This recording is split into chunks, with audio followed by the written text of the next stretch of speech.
Death in Venice by Thomas Mann. Chapter 1. On a spring afternoon of the year 19, when our continent lay under such threatening weather for whole months, Gustav Aschenbach, or von Aschenbach as his name read officially after his 50th birthday, had left his apartment on the Prinzregentenstrasse in Munich and had gone for a long walk. Overwrought by the trying and precarious work of the forenoon which had demanded a maximum wariness, prudence, penetration, and rigor of the will, the writer had not been able even after the noon meal to break the impetus of the productive mechanism within him, that motus animi continuus which constitutes, according to Cicero, the foundation of eloquence. And he had not attained the healing sleep which, what with the increasing exhaustion of his strength, he needed in the middle of each day. So he had gone outdoors soon after tea in the hopes that air and movement would restore him and prepare him for a profitable evening. It was the beginning of May, and after cold, damp weeks a false midsummer had set in. The English gardens, although the foliage was still fresh and sparse, were as pungent as in August, and in the parts nearer the city had been full of conveyances and promenaders. At the Aumeister, which he had reached by quieter and quieter paths, Aschenbach had surveyed for a short time the Wurzgarten with its lively crowds and its border of cabs and carriages. From here, as the sun was sinking, he had started home, outside the park, across the open fields, and since he felt tired and a storm was threatening from the direction of Foring, he waited at the North Cemetery for the tram which would take him directly back to the city. It happened that he found no one in the station or its vicinity. There was not a vehicle to be seen either on the paved Ungerstrasse with its solitary glistening rails stretching out towards Schwabing, or on the Foranger Chaussee, behind the fences of the stonemasons' establishments where the crosses, memorial tablets, and monuments standing for sale formed a second, uninhabited burial ground. There was no sign of life. And opposite him the Byzantine structure of the funeral hall lay silent in the reflection of the departing day, its facade ornamented in luminous colors with Greek crosses and hieratic paintings, above which were displayed inscriptions symmetrically arranged in gold letters and texts chosen to bear on the life beyond, such as, "They enter into the dwelling of the Lord," or "The light of eternity shall shine upon them."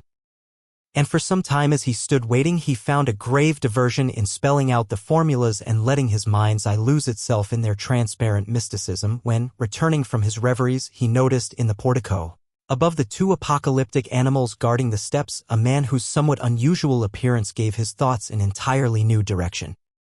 Whether he had just now come out from the inside through the bronze door, or had approached and mounted from the outside unobserved, remained uncertain. Aschenbach, without applying himself especially to the matter, was inclined to believe the former. Of medium height, thin, smooth-shaven, and noticeably pug-nosed, the man belonged to the red-haired type and possessed the appropriate fresh, milky complexion. Obviously, he was not of Bavarian extraction, since at least the white and straight-brimmed straw hat that covered his head gave his appearance the stamp of a foreigner, of someone who had come from a long distance. To be sure, he was wearing the customary knapsack strapped across his shoulders, and a belted suit of rough yellow wool. His left arm was resting on his thigh, and his gray storm cape was thrown across it. In his right hand he held a cane with an iron ferrule which he had stuck diagonally into the ground, and with his feet crossed was leaning his hip against the crook. His head was raised so that the Adam's apple protruded hard and bare on a scrawny neck emerging from a loose sport shirt, and he was staring sharply off into the distance with colorless, red-lidded eyes between which stood two strong, vertical wrinkles peculiarly suited to his short, turned-up nose. Thus, and perhaps his elevated position helped to give the impression his bearing had something majestic and commanding about it, something bold, or even savage. For whether he was grimacing because he was blinded by the setting sun, or whether it was a case of a permanent distortion of the physiognomy, his lips seemed too short. They were so completely pulled back from his teeth that these were exposed even to the gums, and stood out white and long. It is quite possible that Aschenbach, in his half-distracted, half-inquisitive examination of the stranger, had been somewhat inconsiderate, for he suddenly became aware that his look was being answered, and indeed so militantly, so straight in the eye, so plainly with the intention of driving the thing through to the very end and compelling him to capitulate, that he turned away uncomfortably and began walking along by the fences, deciding casually that he would pay no further attention to the man. The next minute he had forgotten him. But perhaps the exotic element in the stranger's appearance had worked on his imagination, or a new physical or spiritual influence of some sort had come into play. He was quite astonished to note a peculiar inner expansion, a kind of roving unrest, a youthful longing after far-off places. A feeling so vivid, so new, or so long dormant and neglected that, with his hands behind his back and his eyes on the ground, he came to a sudden stop and examined into the nature and purport of this emotion. It was the desire for travel, nothing more, although, to be sure, it had attacked him violently and was heightened to a passion even to the point of an hallucination. His yearnings crystallized. His imagination, still in ferment from his hours of work, actually pictured all the marvels and terrors of a manifold world which it was suddenly struggling to conceive. He saw a landscape, a tropical swampland under a heavy, murky sky, damp, luxuriant, and enormous. A kind of prehistoric wilderness of islands, bogs, and arms of water, sluggish with mud. He saw, near him and in the distance, the hairy shafts of palms rising out of a rank lecherous thicket, out of places where the plant life was fat, swollen, and blossoming exorbitantly. He saw strangely misshapen trees sending their roots into the ground, into stagnant pools with greenish reflections. And here, between floating flowers which were milk-white and large as dishes, birds of a strange nature, high-shouldered, with crooked bills, were standing in the muck and looking motionlessly to one side. Between dense, knotted stalks of bamboo he saw the glint from the eyes of a crouching tiger, and he felt his heart knocking with fear and with puzzling desires. Then the image disappeared. And with a shake of his head Aschenbach resumed his walk along past the fences of the stonemasons' establishments. Since the time, at least, when he could command the means to enjoy the advantages of moving about the world as he pleased, he had considered traveling simply as an hygienic precaution which must be complied with now and then despite one's feelings and one's preferences. Too busy with the tasks arranged for him by his interest in his own ego and in the problems of Europe, too burdened with the onus of production, too little prone to diversion, and in no sense an amateur of the varied amusements of the great world, he had been thoroughly satisfied with such knowledge of the earth's surface as any one can get without moving far out of his own circle, and he had never even been tempted to leave Europe. Especially now that his life was slowly on the decline, and that the artist's fear of not having finished this uneasiness lest the clock run down before he had done his part and given himself completely could no longer be waved aside as a mere whim. He had confined his outer existence almost exclusively to the beautiful city which had become his home and to the rough country house which he had built in the mountains and where he spent the rainy summers.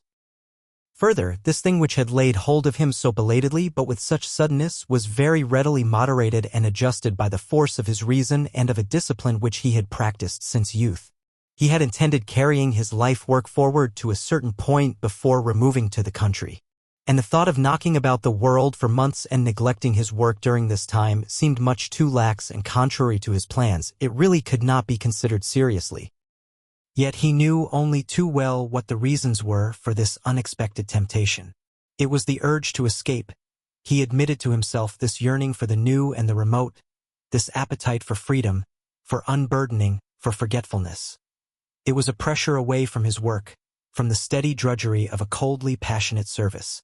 To be sure, he loved this work and almost loved the enervating battle that was fought daily between a proud, tenacious will so often tested, and this growing weariness which no one was to suspect and which must not betray itself in his productions by any sign of weakness or negligence.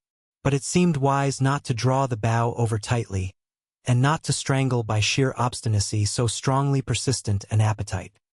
He thought of his work, thought of the place at which yesterday and now again today he had been forced to leave off, and which, it seemed, would yield neither to patience and coaxing nor to a definite attack. He examined it again, trying to break through or to circumvent the deadlock, but he gave up with a shudder of repugnance. There was no unusual difficulty here. What balked him were the scruples of aversion, which took the form of a fastidious insatiability. Even as a young man, this insatiability had meant to him the very nature, the fullest essence of talent.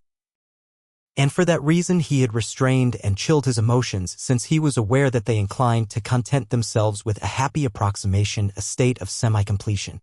Were these enslaved emotions now taking their vengeance on him by leaving him in the lurch, by refusing to forward and lubricate his art, and were they bearing off with them every enjoyment, every live interest in form and expression?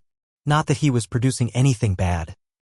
His years gave him at least this advantage, that he felt himself at all times in full and easy possession of his craftsmanship. But while the nation honored him for this, he himself was not content, and it seemed to him that his work lacked the marks of that fiery and fluctuating emotionalism which is an enormous thing in one's favor and which, while it argues an enjoyment on the part of the author, also constitutes more than any depth of content the enjoyment of the amateur. He feared the summer in the country, alone in the little house with the maid who prepared his meals, and the servant who brought them to him. He feared the familiar view of the mountain peaks and the slopes which would stand about him in his boredom and his discontent. Consequently, there was need of a break in some new direction. If the summer was to be endurable and productive, he must attempt something out of his usual orbit. He must relax, get a change of air, bring an element of freshness into the blood. To travel, then that much was settled. Not far, not all the way to the Tigers, but one night on the sleeper and a rest of 3 or 4 weeks at some pleasant popular resort in the south. He thought this out while the noise of the electric tram came nearer along the Ungerstrasse, and as he boarded it he decided to devote the evening to the study of maps and timetables. On the platform it occurred to him to look around for the man in the straw hat, his companion during that most significant time spent waiting at the station. But his whereabouts remained uncertain, as he was not to be seen either at the place where he was formerly standing, or anywhere else in the vicinity of the station, or on the car itself. Chapter 2. The author of that lucid and powerful prose epic built around the life of Frederick of Prussia. The tenacious artist who, after long application, wove rich, varied strands of human destiny together under one single predominating theme in the fictional tapestry known as Maya. The creator of that stark tale which is called The Wretch and which pointed out for an entire oncoming generation the possibility of some moral certainty beyond pure knowledge. Finally, the writer, and this sums up briefly the works of his mature period, of the impassioned treatise on art and the spirit whose capacity for mustering facts, and, further, whose fluency in their presentation, led cautious judges to place this treatise alongside Schiller's conclusions on naive and sentimental poetry. Gustav Aschenbach then was the son of a higher law official and was born in L, a leading city in the province of Silesia. His forebears had been officers, magistrates, government functionaries, men who had led severe, steady lives serving their king, their state. A deeper strain of spirituality had been manifest in them once, in the person of a preacher. The preceding generation had brought a brisker, more sensuous blood into the family through the author's mother, daughter of a Bohemian bandmaster.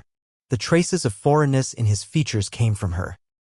A marriage of sober, painstaking conscientiousness with impulses of a darker, more fiery nature, had had an artist as its result, and this particular artist, since his whole nature was centered around acquiring a reputation, he showed himself, if not exactly precocious, at least thanks to the firmness and pithiness of his personality. His accent ripened and adjusted to the public at an early age. Almost as a schoolboy he had made a name for himself. Within 10 years he had learned to face the world through the medium of his writing table, to discharge the obligations of his fame in a correspondence which, since many claims are pressed on the successful, the trustworthy, had to be brief as well as pleasant and to the point.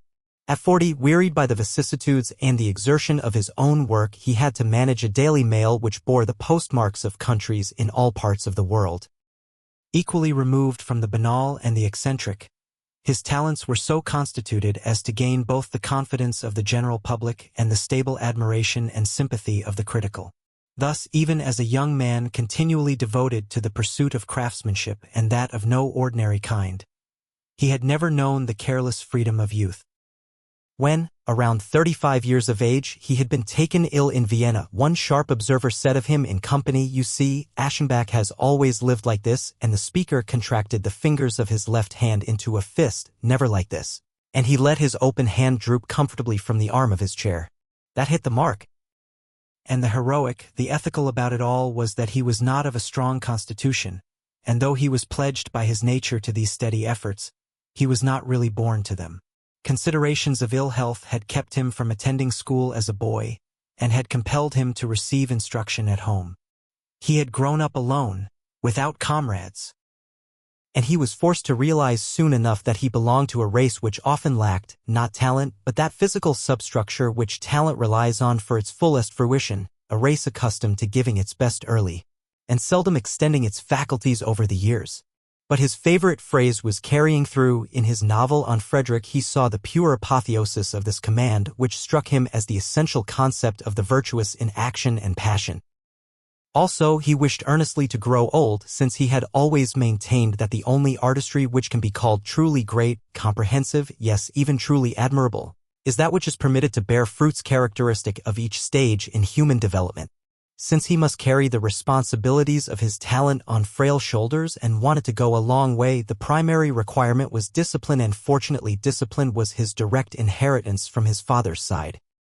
By 40, 50, or at an earlier age when others are still slashing about with enthusiasm and are contentedly putting off to some later date the execution of plans on a large scale, he would start the day early, dashing cold water over his chest and back, and then with a couple of tall wax candles in silver candlesticks at the head of his manuscript, he would pay out to his art in 2 or 3 eager, scrupulous morning hours, the strength which he had accumulated in sleep. It was pardonable, indeed it was a direct tribute to the effectiveness of his moral scheme, that the uninitiated took his Maya world and the massive epic machinery upon which the life of the hero Frederick was unrolled, as evidence of long breath and sustaining power, while actually they had been built up layer by layer in small daily allotments through hundreds and hundreds of single inspirations.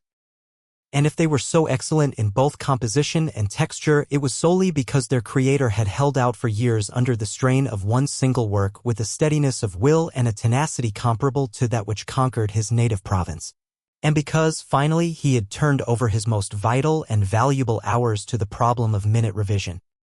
In order that a significant work of the mind may exert immediately some broad and deep effect, a secret relationship or even conformity must exist between the personal destiny of the author and the common destiny of his contemporaries. People do not know why they raise a work of art to fame. Far from being connoisseurs, they believe that they see in it hundreds of virtues which justify so much interest. But the true reason for their applause is an unconscious sympathy. Aschenbach had once stated quite plainly in some remote place that nearly everything great which comes into being does so in spite of something, in spite of sorrow or suffering, poverty, destitution, physical weakness, depravity, passion, or 1,000 other handicaps. But that was not merely an observation. It was a discovery, the formula of his life and reputation, the key to his work. And what wonder then that it was also the distinguishing moral trait, the dominating gesture of his most characteristic figures. Years before, one shrewd analyst had written of the new hero type to which this author gave preference and which kept turning up in variations of one sort or another. He called it the conception of an intellectual and youthful masculinity which stands motionless, haughty, ashamed, with jaw set, while swords and spear points beset the body. That was beautiful and ingenious, and it was exact, although it may have seemed to suggest too much passivity. For to be poised against fatality, to meet adverse conditions gracefully, is more than simple endurance. It is an act of aggression, a positive triumph, and the figure of Sebastian is the most beautiful figure, if not of art as a whole, at least of the art of literature. Looking into this fictional world, one saw a delicate self-mastery by which any inner deterioration, any biological decay was kept concealed from the eyes of the world. A crude, vicious sensuality capable of fanning its rising passions into pure flame, yes, even of mounting to dominance in the realm of beauty.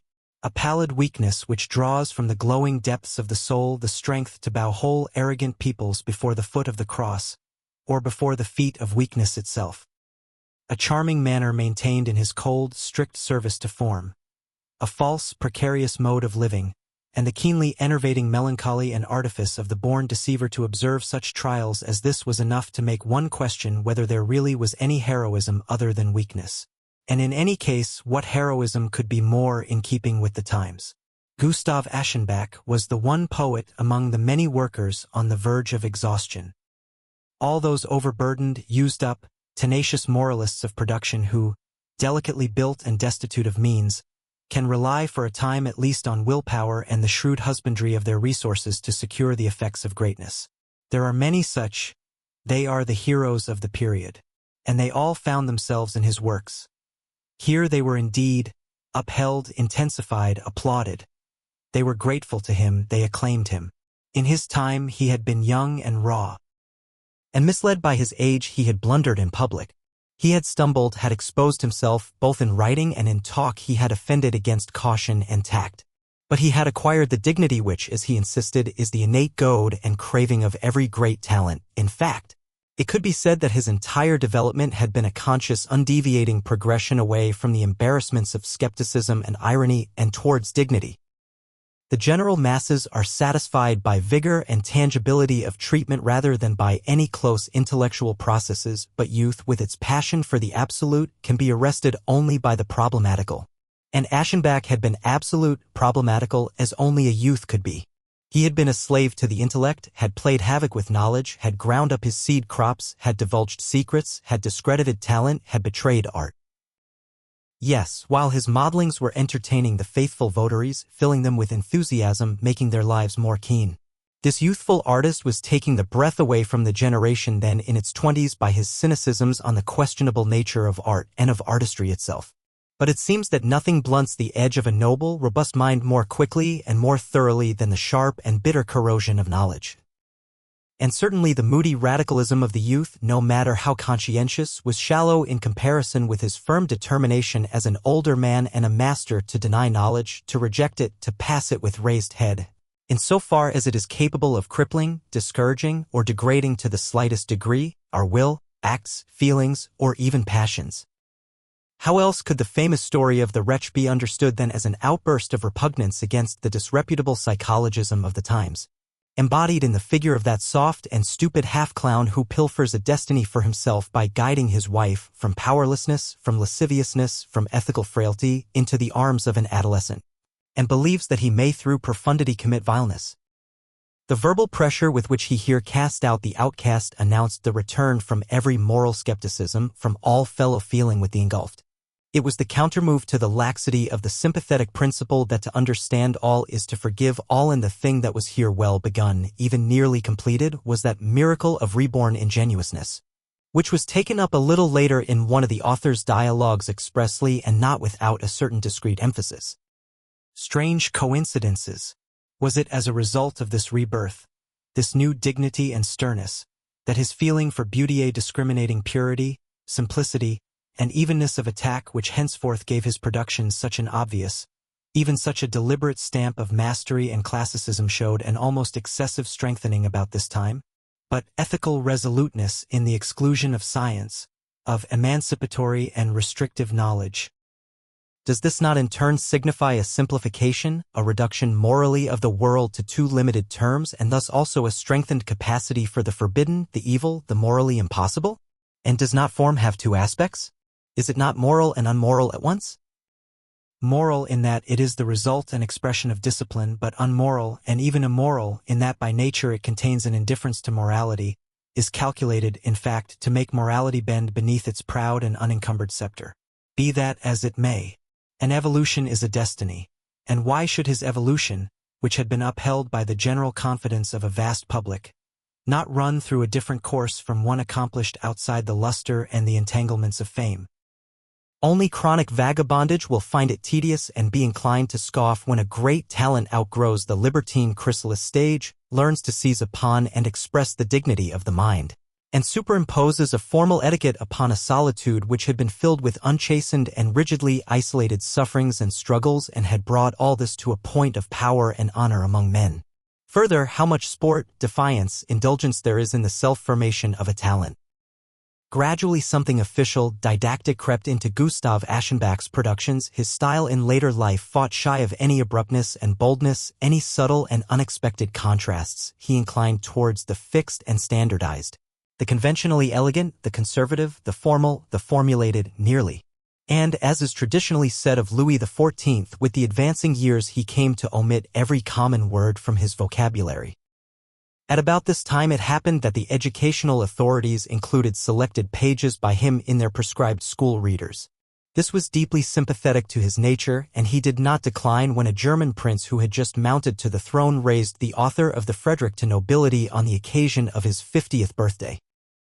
After a few years of unrest, a few tentative stopping places here and there, he soon chose Munich as his permanent home and lived there in a state of middle-class respectability such as fits in with the life of the mind in certain individual instances. The marriage which, when still young, he had contracted with a girl of an educated family came to an end with her death after a short period of happiness. He was left with a daughter now married. He had never had a son. Gustav von Aschenbach was somewhat below average height, dark, and smooth-shaven. His head seemed a bit too large in comparison with his almost dapper figure. His hair was brushed straight back, thinning out towards the crown, but very full about the temples, and strongly marked with gray. It framed a high, ridged forehead. Gold spectacles with rimless lenses cut into the bridge of his bold, heavy nose. The mouth was big, sometimes drooping, sometimes suddenly pinched and firm. His cheeks were thin and wrinkled. His well-formed chin had a slight cleft. This head, usually bent patiently to one side, seemed to have gone through momentous experiences, and yet it was his art which had produced those effects in his face, effects which are elsewhere the result of hard and agitated living. Behind this brow, the brilliant repartee of the dialogue on war between Voltaire and the king had been born. These eyes, peering steadily and wearily from behind their glasses, had seen the bloody inferno of the lazaret in the 7 Years' War. Even as it applies to the individual, art is a heightened mode of existence. It gives deeper pleasures, it consumes more quickly. It carves into its servants' faces the marks of imaginary and spiritual adventures, and though their external activities may be as quiet as a cloister, it produces a lasting voluptuousness, over-refinement, fatigue, and curiosity of the nerves such as can barely result from a life filled with illicit passions and enjoyments. Chapter 3. Various matters of a literary and social nature delayed his departure until about 2 weeks after that walk in Munich. Finally, he gave orders to have his country house ready for occupancy within a month, and one day between the middle and the end of May he took the night train for Trieste, where he made a stopover of only 24 hours, and embarked the following morning for Pola. What he was hunting was something foreign and unrelated to himself which would at the same time be quickly within reach, and so he stopped at an island in the Adriatic which had become well known in recent years. It lay not far off the Istrian coast, with beautifully rugged cliffs fronting the open sea, and natives who dressed in variegated tatters and made strange sounds when they spoke. But rain and a heavy atmosphere, a provincial and exclusively Austrian patronage at the hotel, and the lack of that restfully intimate association with the sea which can be gotten only by a soft, sandy beach, irritated him, and prevented him from feeling that he had found the place he was looking for. Something within was disturbing him, and drawing him he was not sure where.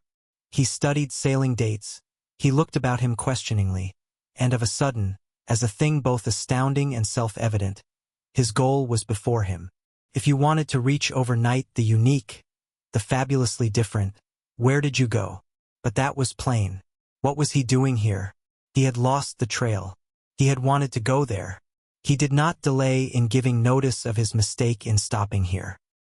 In the early morning mist, a week and a half after his arrival on the island, a fast motorboat was carrying him and his luggage back over the water to the naval port, and he landed there just long enough to cross the gangplank to the damp deck of a ship which was lying under steam ready for the voyage to Venice.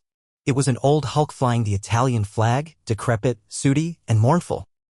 In a cave-like, artificially lighted inside cabin where Aschenbach, immediately upon boarding the ship, was conducted by a dirty hunchbacked sailor who smirked politely, there was sitting behind a table, his hat cocked over his forehead and a cigarette stump in the corner of his mouth, a man with a goatee and with the face of an old-style circus director, who was taking down the particulars of the passengers with professional grimaces and distributing the tickets. To Venice. He repeated Aschenbach's request as he extended his arm and plunged his pen into the pasty dregs of a precariously tilted inkwell. To Venice, first class. At your service, sir. And he wrote a generous scrawl, sprinkled it with blue sand out of a box, let the sand run off into a clay bowl, folded the paper with sallow, bony fingers, and began writing again. A happily chosen destination, he chatted on. Ah, Venice. A splendid city. A city of irresistible attractiveness for the educated on account of its history, as well as its present-day charms. The smooth rapidity of his movements and the empty words accompanying them had something anesthetic and reassuring about them, much as though he feared lest the traveler might still be vacillating in his decision to go to Venice. He handled the cash briskly, and let the change fall on the spotted table cover with the skill of a croupier. A pleasant journey, sir, he said with a theatrical bow. "Gentlemen, I have the honor of serving you," he called out immediately after with his arm upraised, and he acted as if business were in full swing, although no one else was there to require his attention. Aschenbach returned to the deck. With one arm on the railing, he watched the passengers on board and the idlers who loitered around the dock waiting for the ship to sail. The second-class passengers, men and women, were huddled together on the foredeck using boxes and bundles as seats. A group of young people made up the travelers on the first deck, clerks from Pola, it seemed, who had gathered in the greatest excitement for an excursion to Italy. They made a considerable fuss about themselves and their enterprise, chattered, laughed, enjoyed their own antics self-contentedly, and, leaning over the handrails, shouted flippantly and mockingly at their comrades who, with portfolios under their arms, were going up and down the waterfront on business and kept threatening the picnickers with their canes. One, in a bright yellow summer suit of ultra-fashionable cut, with a red necktie and a rakishly tilted Panama, surpassed all the others in his crowing good humor.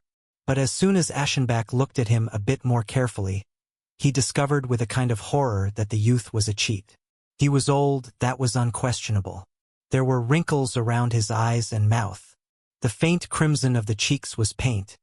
The hair under his brilliantly decorated straw hat was a wig. His neck was hollow and stringy. His turned-up mustache and the imperial on his chin were dyed. The full set of yellow teeth which he displayed when he laughed, a cheap artificial plate, and his hands, with signet rings on both index fingers, were those of an old man. Fascinated with loathing, Aschenbach watched him in his intercourse with his friends. Did they not know, did they not observe that he was old, that he was not entitled to wear their bright, foppish clothing, that he was not entitled to play at being one of them? Unquestioningly, and as quite the usual thing, it seemed, they allowed him among them, treating him as one of their own kind and returning his jovial nudges in the ribs without repugnance. How could that be? Aschenbach laid his hand on his forehead and closed his eyes. They were hot, since he had had too little sleep. He felt as though everything were not quite the same as usual, as though some dreamlike estrangement, some peculiar distortion of the world, were beginning to take possession of him, and perhaps this could be stopped if he hid his face for a time and then looked around him again. Yet at this moment he felt as though he were swimming, and looking up with an unreasoned fear, he discovered that the heavy, lugubrious body of the ship was separating slowly from the walled bank. Inch by inch, with the driving and reversing of the engine, the strip of dirty glistening water widened between the dock and the side of the ship, and after cumbersome maneuvering, the steamer finally turned its nose towards the open sea. Aschenbach crossed to the starboard side, where the hunchback had set up a deck chair for him, and a steward in a spotted dress coat asked after his wants. The sky was gray, the wind damp. Harbor and islands had been left behind, and soon all land was lost in the haze. Flakes of cold dust, bloated with moisture, fell over the wash deck, which would not dry. After the first hour an awning was spread, since it had begun to rain. Bundled up in his coat, a book in his lap, the traveler rested, and the hours passed unnoticed. It stopped raining. The canvas awning was removed. The horizon was unbroken.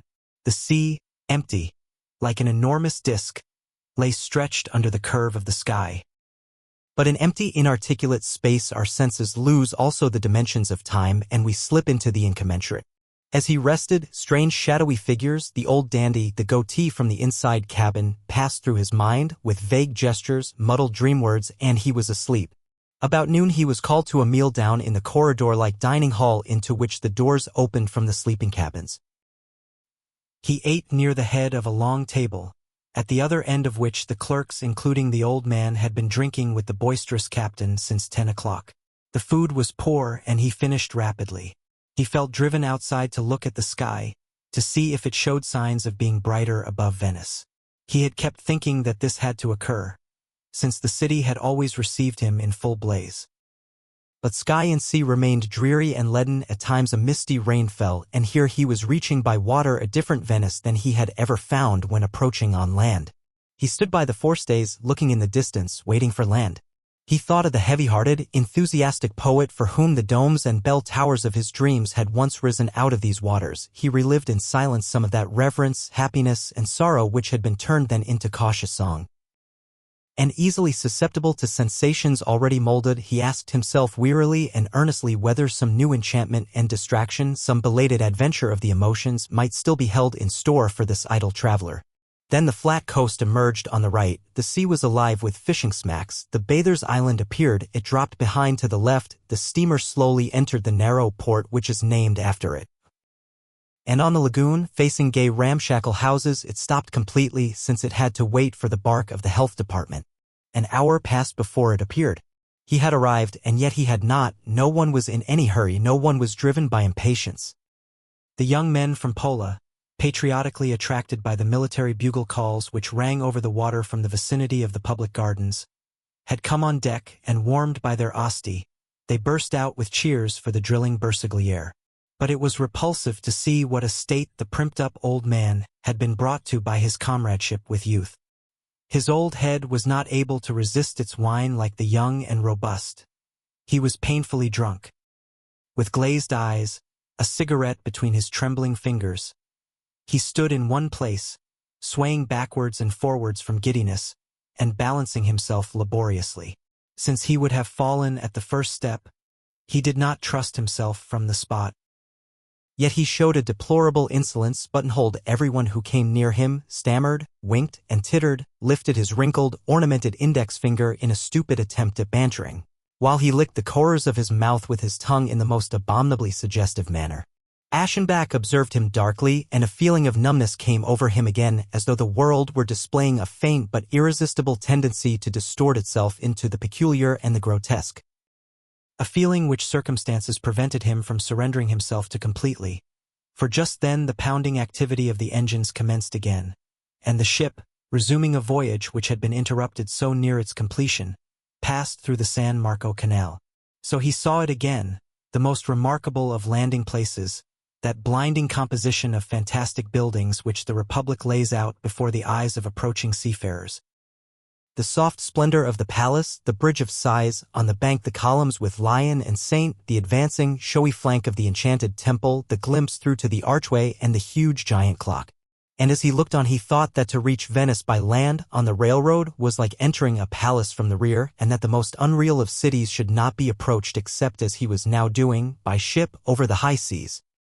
The engine stopped, gondolas pressed in, the gangway was let down, customs officials climbed on board and discharged their duties perfunctorily. The disembarking could begin. Aschenbach made it understood that he wanted a gondola to take him and his luggage to the dock of those little steamers which ply between the city and the Lido, since he intended to locate near the sea.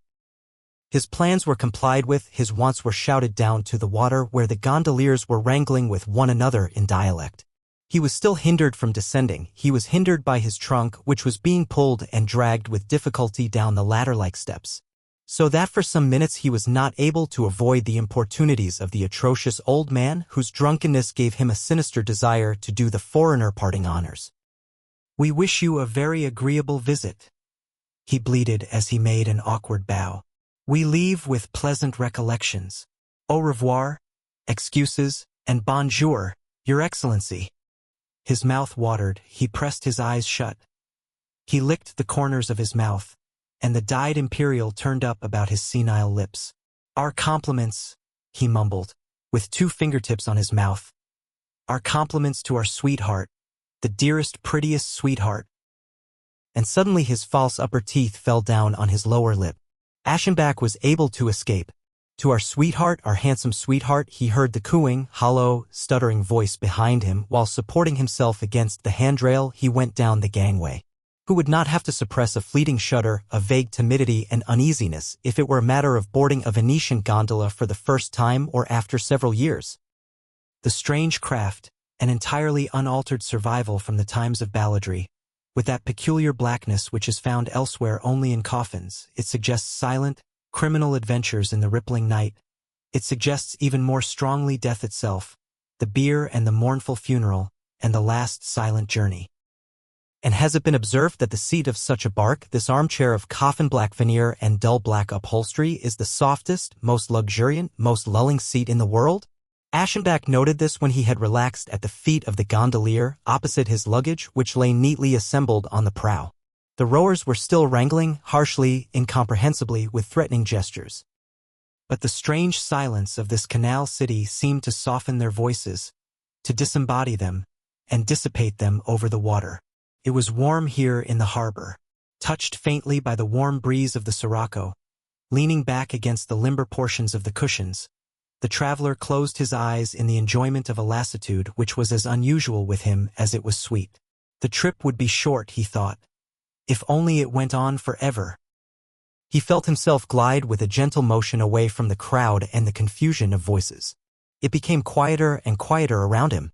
There was nothing to be heard but the splashing of the oar, the hollow slapping of the waves against the prow of the boat as it stood above the water, black and bold and armed with its halberd-like tip, and a third sound of speaking, of whispering. The whispering of the gondolier, who was talking to himself between his teeth, fitfully, in words that were pressed out by the exertion of his arms. Aschenbach looked up and was slightly astonished to discover that the lagoon was widening and he was headed for the open sea. This seemed to indicate that he ought not to rest too much, but should see to it that his wishes were carried out. To the steamer dock, he repeated, turning around completely and looking into the face of the gondolier, who stood behind on a raised platform and towered up between him and the dun-colored sky. He was a man of unpleasant, even brutal appearance, dressed in sailor blue with a yellow sash. A formless straw hat, its weave partially unraveled, was tilted insolently on his head. The set of his face, the blonde curly mustache beneath a curtly turned-up nose, undoubtedly meant that he was not Italian.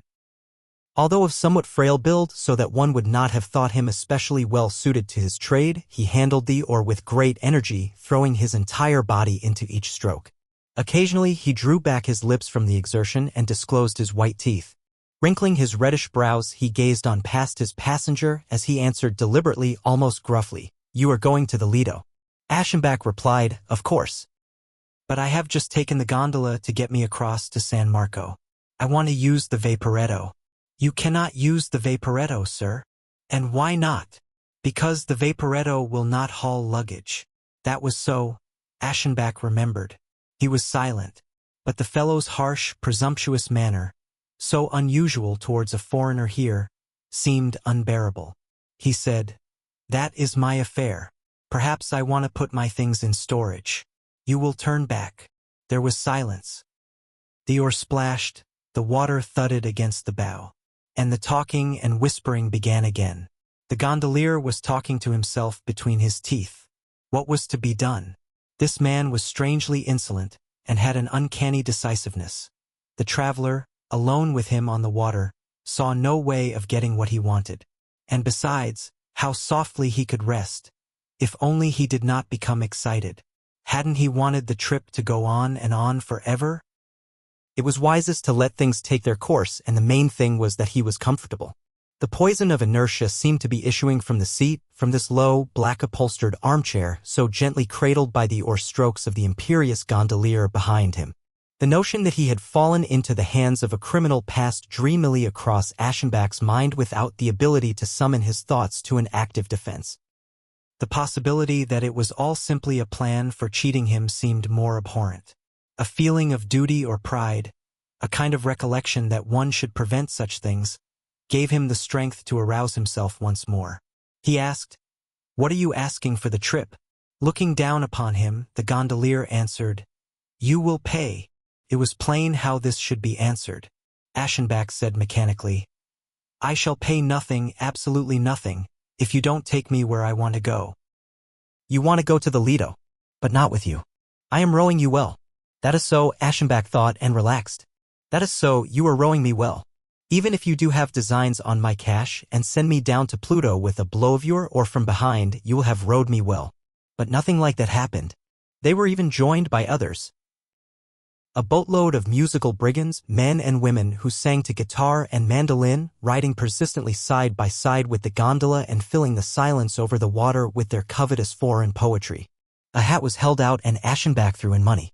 Then they stopped singing and rowed away. And again the muttering of the gondolier could be heard as he talked fitfully and jerkily to himself. So they arrived, tossed in the wake of a steamer plying towards the city. Two municipal officers, their hands behind their backs, their faces turned in the direction of the lagoon, were walking back and forth on the bank. Aschenbach left the gondola at the dock, supported by that old man who was stationed with his grappling hook at each one of Venice's landing places. And since he had no small money, he crossed over to the hotel by the steamer wharf to get change and pay the rower what was due him.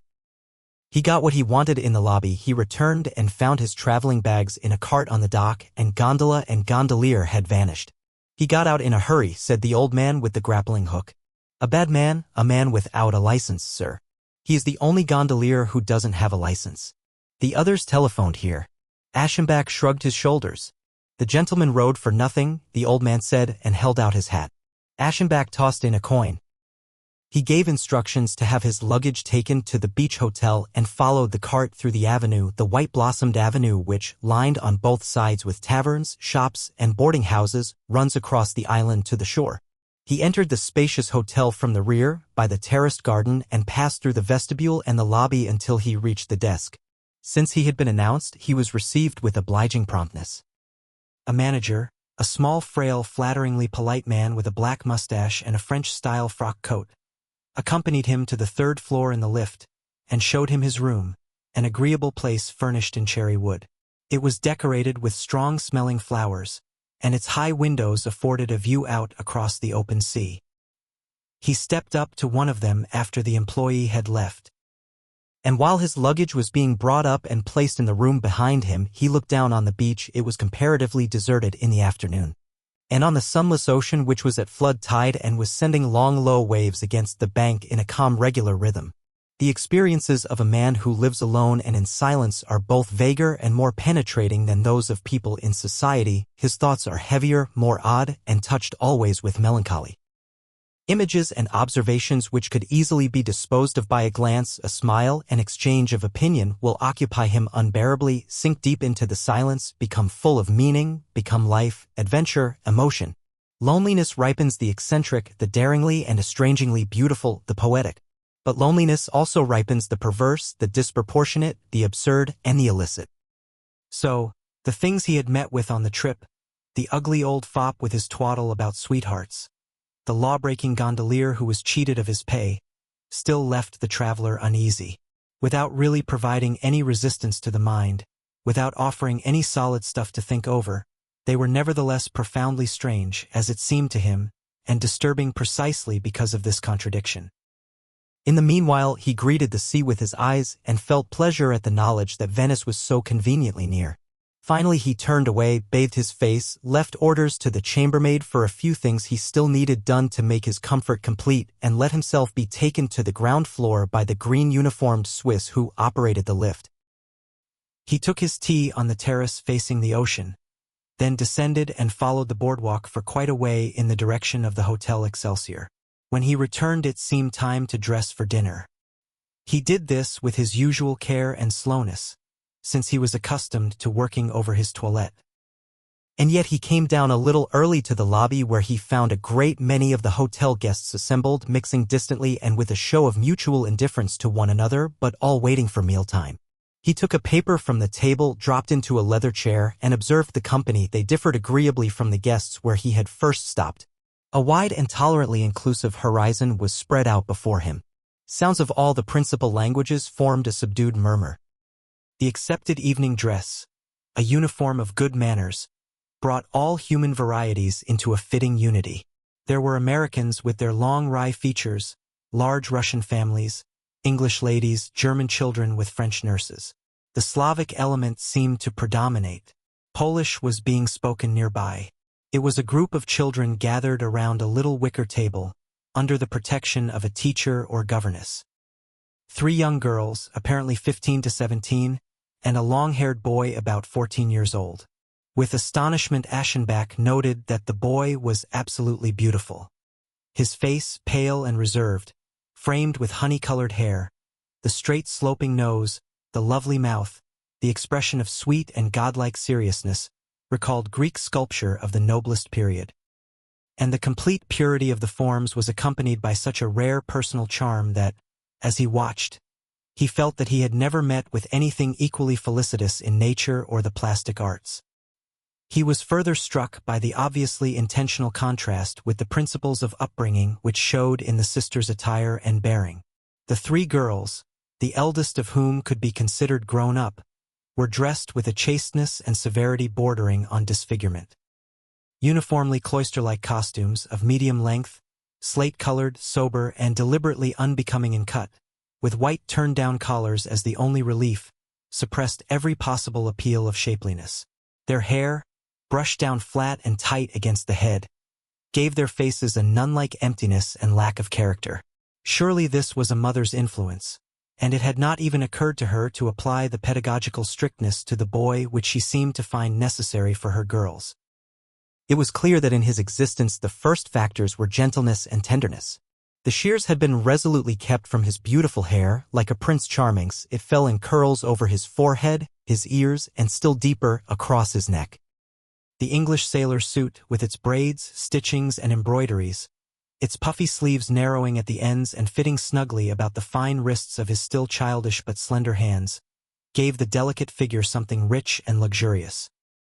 He was sitting, half-profile to the observer, one foot in its black patent leather shoe placed before the other, an elbow resting on the arm of his wicker chair, a cheek pressed against his fist in a position of negligent good manners, entirely free of the almost subservient stiffness to which his sisters seemed accustomed. Did he have some illness? For his skin stood out as white as ivory against the golden darkness of the surrounding curls.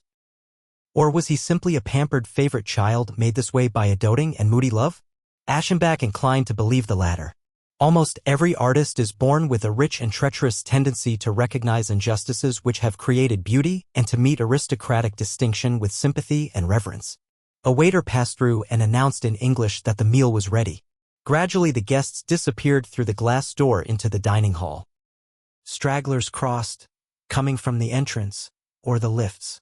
Inside they had already begun serving, but the young Poles were still waiting around the little wicker table, and Aschenbach, comfortably propped in his deep chair, and with this beauty before his eyes, stayed with them. The governess, a small corpulent middle-class woman with a red face, finally gave the sign to rise. With lifted brows, she pushed back her chair and bowed as a large woman dressed in gray and richly jeweled with pearls entered the lobby. This woman was advancing with coolness and precision. Her lightly powdered hair and the lines of her dress were arranged with the simplicity which always signifies taste in those quarters where devoutness is taken as one element of dignity. She might have been the wife of some high German official, except that her jewelry added something fantastically lavish to her appearance. Indeed, it was almost priceless and consisted of ear pendants and a very long triple chain of softly glowing pearls, as large as cherries. The children had risen promptly. They bent over to kiss the hand of their mother who, with a distant smile on her well-preserved though somewhat tired and peaked features, looked over their heads and directed a few words to the governess in French. Then she walked to the glass door. The children followed her, the girls in the order of their age, after them the governess, the boy last. For some reason or other he turned around before crossing the sill, and since no one else was in the lobby his strange dusky eyes met those of Aschenbach who, his newspaper on his knees, lost in thought, was gazing after the group. What he saw had not been unusual in the slightest detail. They had not preceded the mother to the table. They had waited, greeted her with respect, and observed the customary forms on entering the room. But it had taken place so pointedly with such an accent of training, duty, and self-respect that Aschenbach felt peculiarly touched by it all. He delayed for a few moments, then he too crossed into the dining room and was assigned to his table which, as he noted with a brief touch of regret, was very far removed from that of the Polish family. Weary and yet intellectually active, he entertained himself during the lengthy meal with abstract or even transcendental things. He thought over the secret union which the lawful must enter upon with the individual for human beauty to result. From this he passed into general problems of form and art, and at the end he found that his thoughts and discoveries were like the seemingly felicitous promptings of a dream which, when the mind is sobered, are seen to be completely empty and unfit. After the meal, smoking, sitting, taking an occasional turn in the park with its smell of nightfall, he went to bed early and spent the night in a sleep deep and unbroken, but often enlivened with the apparitions of dreams. The weather did not improve any the following day. A land breeze was blowing. Under a cloudy ashen sky, the sea lay in dull peacefulness. It seemed shriveled up, with a close dreary horizon, and it had retreated from the beach, bearing the long ribs of several sandbanks.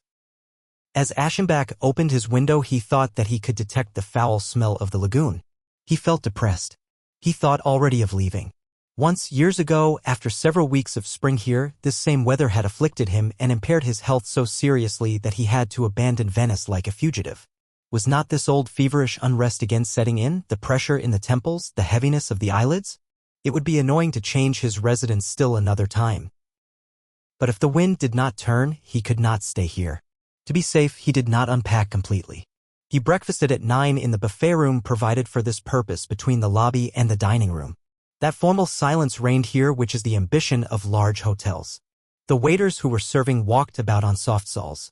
Nothing was audible but the tinkling of the tea things, a word half-whispered. In one corner, obliquely across from the door and 2 tables removed from his own, Aschenbach observed the Polish girls with their governess. Erect and red-eyed, their ash-blonde hair freshly smoothed down, dressed in stiff blue linen with little white cuffs and turned-down collars, they were sitting there, handing around a glass of marmalade. They had almost finished their breakfast. The boy was missing. Aschenbach smiled. Well, little Fiation, he thought. You seem to be enjoying the pleasant privilege of having your sleep out. And suddenly exhilarated, he recited to himself the line. A frequent change of dress, warm baths and rest. He breakfasted without haste. From the porter, who entered the hall holding his braided cap in his hand, he received some forwarded mail, and while he smoked a cigarette he opened a few letters. In this way it happened that he was present at the entrance of the late sleeper who was being waited for over yonder. He came through the glass door and crossed the room in silence to his sister's table.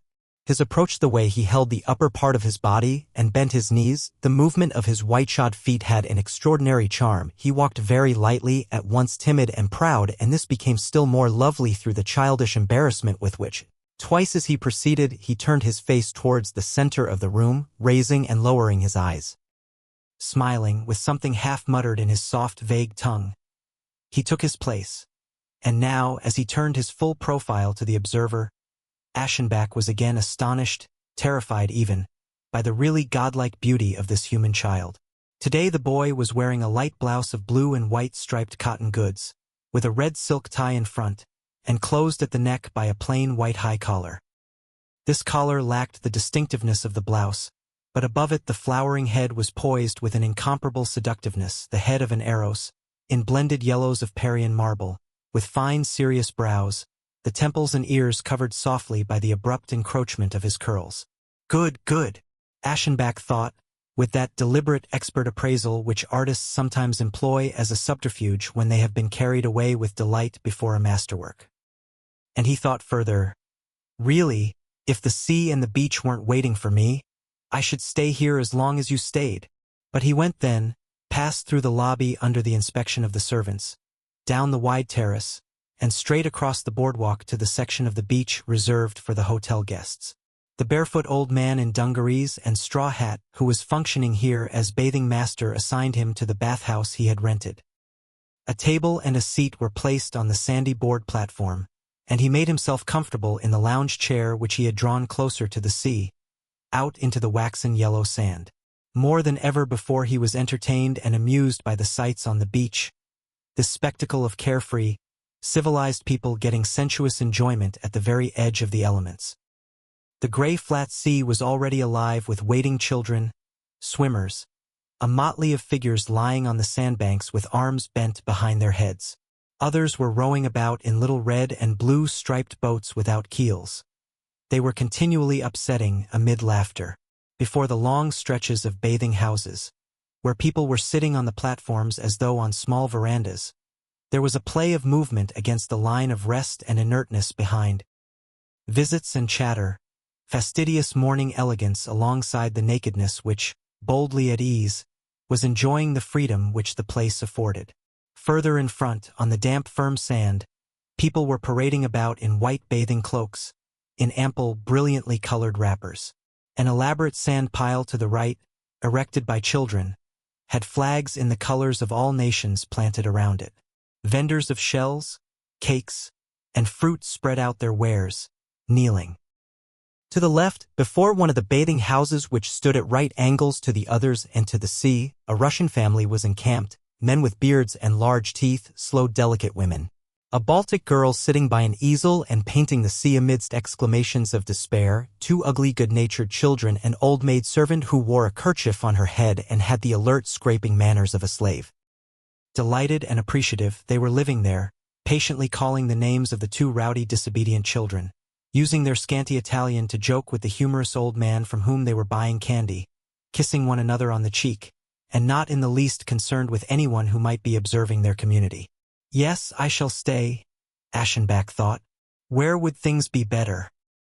And his hands folded in his lap, he let his eyes lose themselves in the expanses of the sea, his gaze gliding, swimming, and failing in the monotone mist of the wilderness of space. He loved the ocean for deep-seated reasons, because of that yearning for rest when the hard-pressed artist hungers to shut out the exacting multiplicities of experience and hide himself on the breast of the simple, the vast, and because of a forbidden hankering. Seductive by virtue of its being directly opposed to his obligations after the incommunicable, the incommensurate, the eternal, the non-existent. To be at rest in the face of perfection is the hunger of everyone who is aiming at excellence, and what is the non-existent but a form of perfection? But now, just as his dreams were so far out in vacancy, suddenly the horizontal fringe of the sea was broken by a human figure. And as he brought his eyes back from the unbounded and focused them, it was the lovely boy who was there, coming from the left and passing him on the sand. He was barefooted, ready for wading, his slender legs exposed above the knees. He walked slowly but as lightly and proudly as though it were the customary thing for him to move about without shoes. And he was looking around him towards the line of bathing houses opposite. But as soon as he had noticed the Russian family occupied with their own harmony and contentment, a cloud of scorn and detestation passed over his face. His brow darkened, his mouth was compressed, he gave his lips an embittered twist to one side so that the cheek was distorted and the forehead became so heavily furrowed that the eyes seemed sunken beneath its pressure, malicious and glowering. They spoke the language of hate. He looked down, looked back once more threateningly, then with his shoulder made an abrupt gesture of disdain and dismissal and left the enemy behind him. A kind of pudency or confusion, something like respect and shyness, caused Aschenbach to turn away as though he had seen nothing. For the earnest-minded who have been casual observers of some passion struggle against making use, even to themselves, of what they have seen. But he was both cheered and unstrung, which is to say, he was happy. This childish fanaticism, directed against the most good-natured possible aspect of life, it brought the divinely arbitrary into human relationships. It made a delightful natural picture which had appealed only to the eye now seemed worthy of a deeper sympathy, and it gave the figure of this half-grown boy, who had already been important enough by his sheer beauty, something to offset him still further, and to make one take him more seriously than his years justified. Still looking away, Aschenbach could hear the boy's voice, the shrill, somewhat weak voice with which, in the distance now, he was trying to call hello to his playfellows busied around the sand pile. They answered him, shouting back his name or some affectionate nickname, and Aschenbach listened with a certain curiosity without being able to catch anything more definite than two melodic syllables like agio or still more frequently agiu, with a ringing U sound prolonged at the end. He was pleased with the resonance of this, he found it adequate to the subject. He repeated it silently and, satisfied, turned to his letters and manuscripts. His small portable writing desk on his knees, he began writing with his fountain pen an answer to this or that bit of correspondence. But after the first 15 minutes he found it a pity to abandon the situation the most enjoyable he could think of in this manner and waste it in activities which did not interest him. He tossed the writing materials to one side and he faced the ocean again. Soon afterwards, diverted by the childish voices around the sand heap, he revolved his head comfortably along the back of the chair towards the right, to discover where that excellent little agio might be and what he was doing. He was found at a glance, the red tie on his breast was not to be overlooked. Busied with the others in laying an old plank across the damp moat of the sand castle. He was nodding and shouting instructions for this work. There were about 10 companions with him, boys and girls of his age, and a few younger ones who were chattering with one another in Polish, French, and in several Balkan tongues. But it was his name which rang out most often. He was openly in demand, sought after, admired. One boy especially, like him a Pole, a stocky fellow who was called something like Jaschu, with sleek black hair and a belted linen coat, seemed to be his closest vassal and friend. When the work on the sand structure was finished for the time being, they walked arm in arm along the beach, and the boy who was called Jaschu kissed the beauty. Aschenbach was half-minded to raise a warning finger. I advise you, Christobulus, he thought, smiling, to travel for a year, for you need that much time at least to get over it. And then he breakfasted on large ripe strawberries which he got from a peddler. It had become very warm, although the sun could no longer penetrate the blanket of mist in the sky. Laziness clogged his brain, even while his senses delighted in the numbing, drugging distractions of the ocean's stillness. To guess, to puzzle out just what name it was that sounded something like Agio seemed to the sober man an appropriate ambition, a thoroughly comprehensive pursuit. And with the aid of a few scrappy recollections of Polish, he decided that they must mean Tadzio, the shortened form of Tadeusz, and sounding like Tadzio when it is called. Tadzio was bathing. Aschenbach, who had lost sight of him, spied his head and the arm with which he was propelling himself far out in the water. For the sea must have been smooth for a long distance out. But already people seemed worried about him. Women's voices were calling after him from the bathing houses, uttering this name again and again. It almost dominated the beach like a battle cry, and with its soft consonants, its long-drawn U-note at the end, it had something at once sweet and wild about it. Tadzio. Tadzio. He turned back. Beating the resistant water into a foam with his legs, he hurried, his head bent down over the waves. And to see how this living figure, graceful and clean-cut in its advance, with dripping curls, and lovely as some frail god, came up out of the depths of sky and sea, rose and separated from the elements. This spectacle aroused a sense of myth. It was like some poet's recovery of time at its beginning, of the origin of forms and the birth of gods. Aschenbach listened with closed eyes to the song ringing within him, and he thought again that it was pleasant here and that he would like to remain. Later Tadzio was resting from his bath. He lay in the sand, wrapped in his white robe, which was drawn under the right shoulder, his head supported on his bare arm. And even when Aschenbach was not observing him, but was reading a few pages in his book, he hardly ever forgot that this boy was lying there, and that it would cost him only a slight turn of his head to the right to behold the mystery. It seemed that he was sitting here just to keep watch over his repose, busied with his own concerns, and yet constantly aware of this noble picture at his right, not far in the distance. And he was stirred by a paternal affection, the profound leaning which those who have devoted their thoughts to the creation of beauty feel towards those who possess beauty itself. A little past noon he left the beach, returned to the hotel, and was taken up to his room. He stayed there for some time in front of the mirror, looking at his gray hair, his tired, sharp features. At this moment he thought of his reputation and of the fact that he was often recognized on the streets and observed with respect, thanks to the sure aim and the appealing finish of his words. He called up all the exterior successes of his talent which he could think of, remembering also his elevation to the knighthood. Then he went down to the dining hall for lunch and ate at his little table.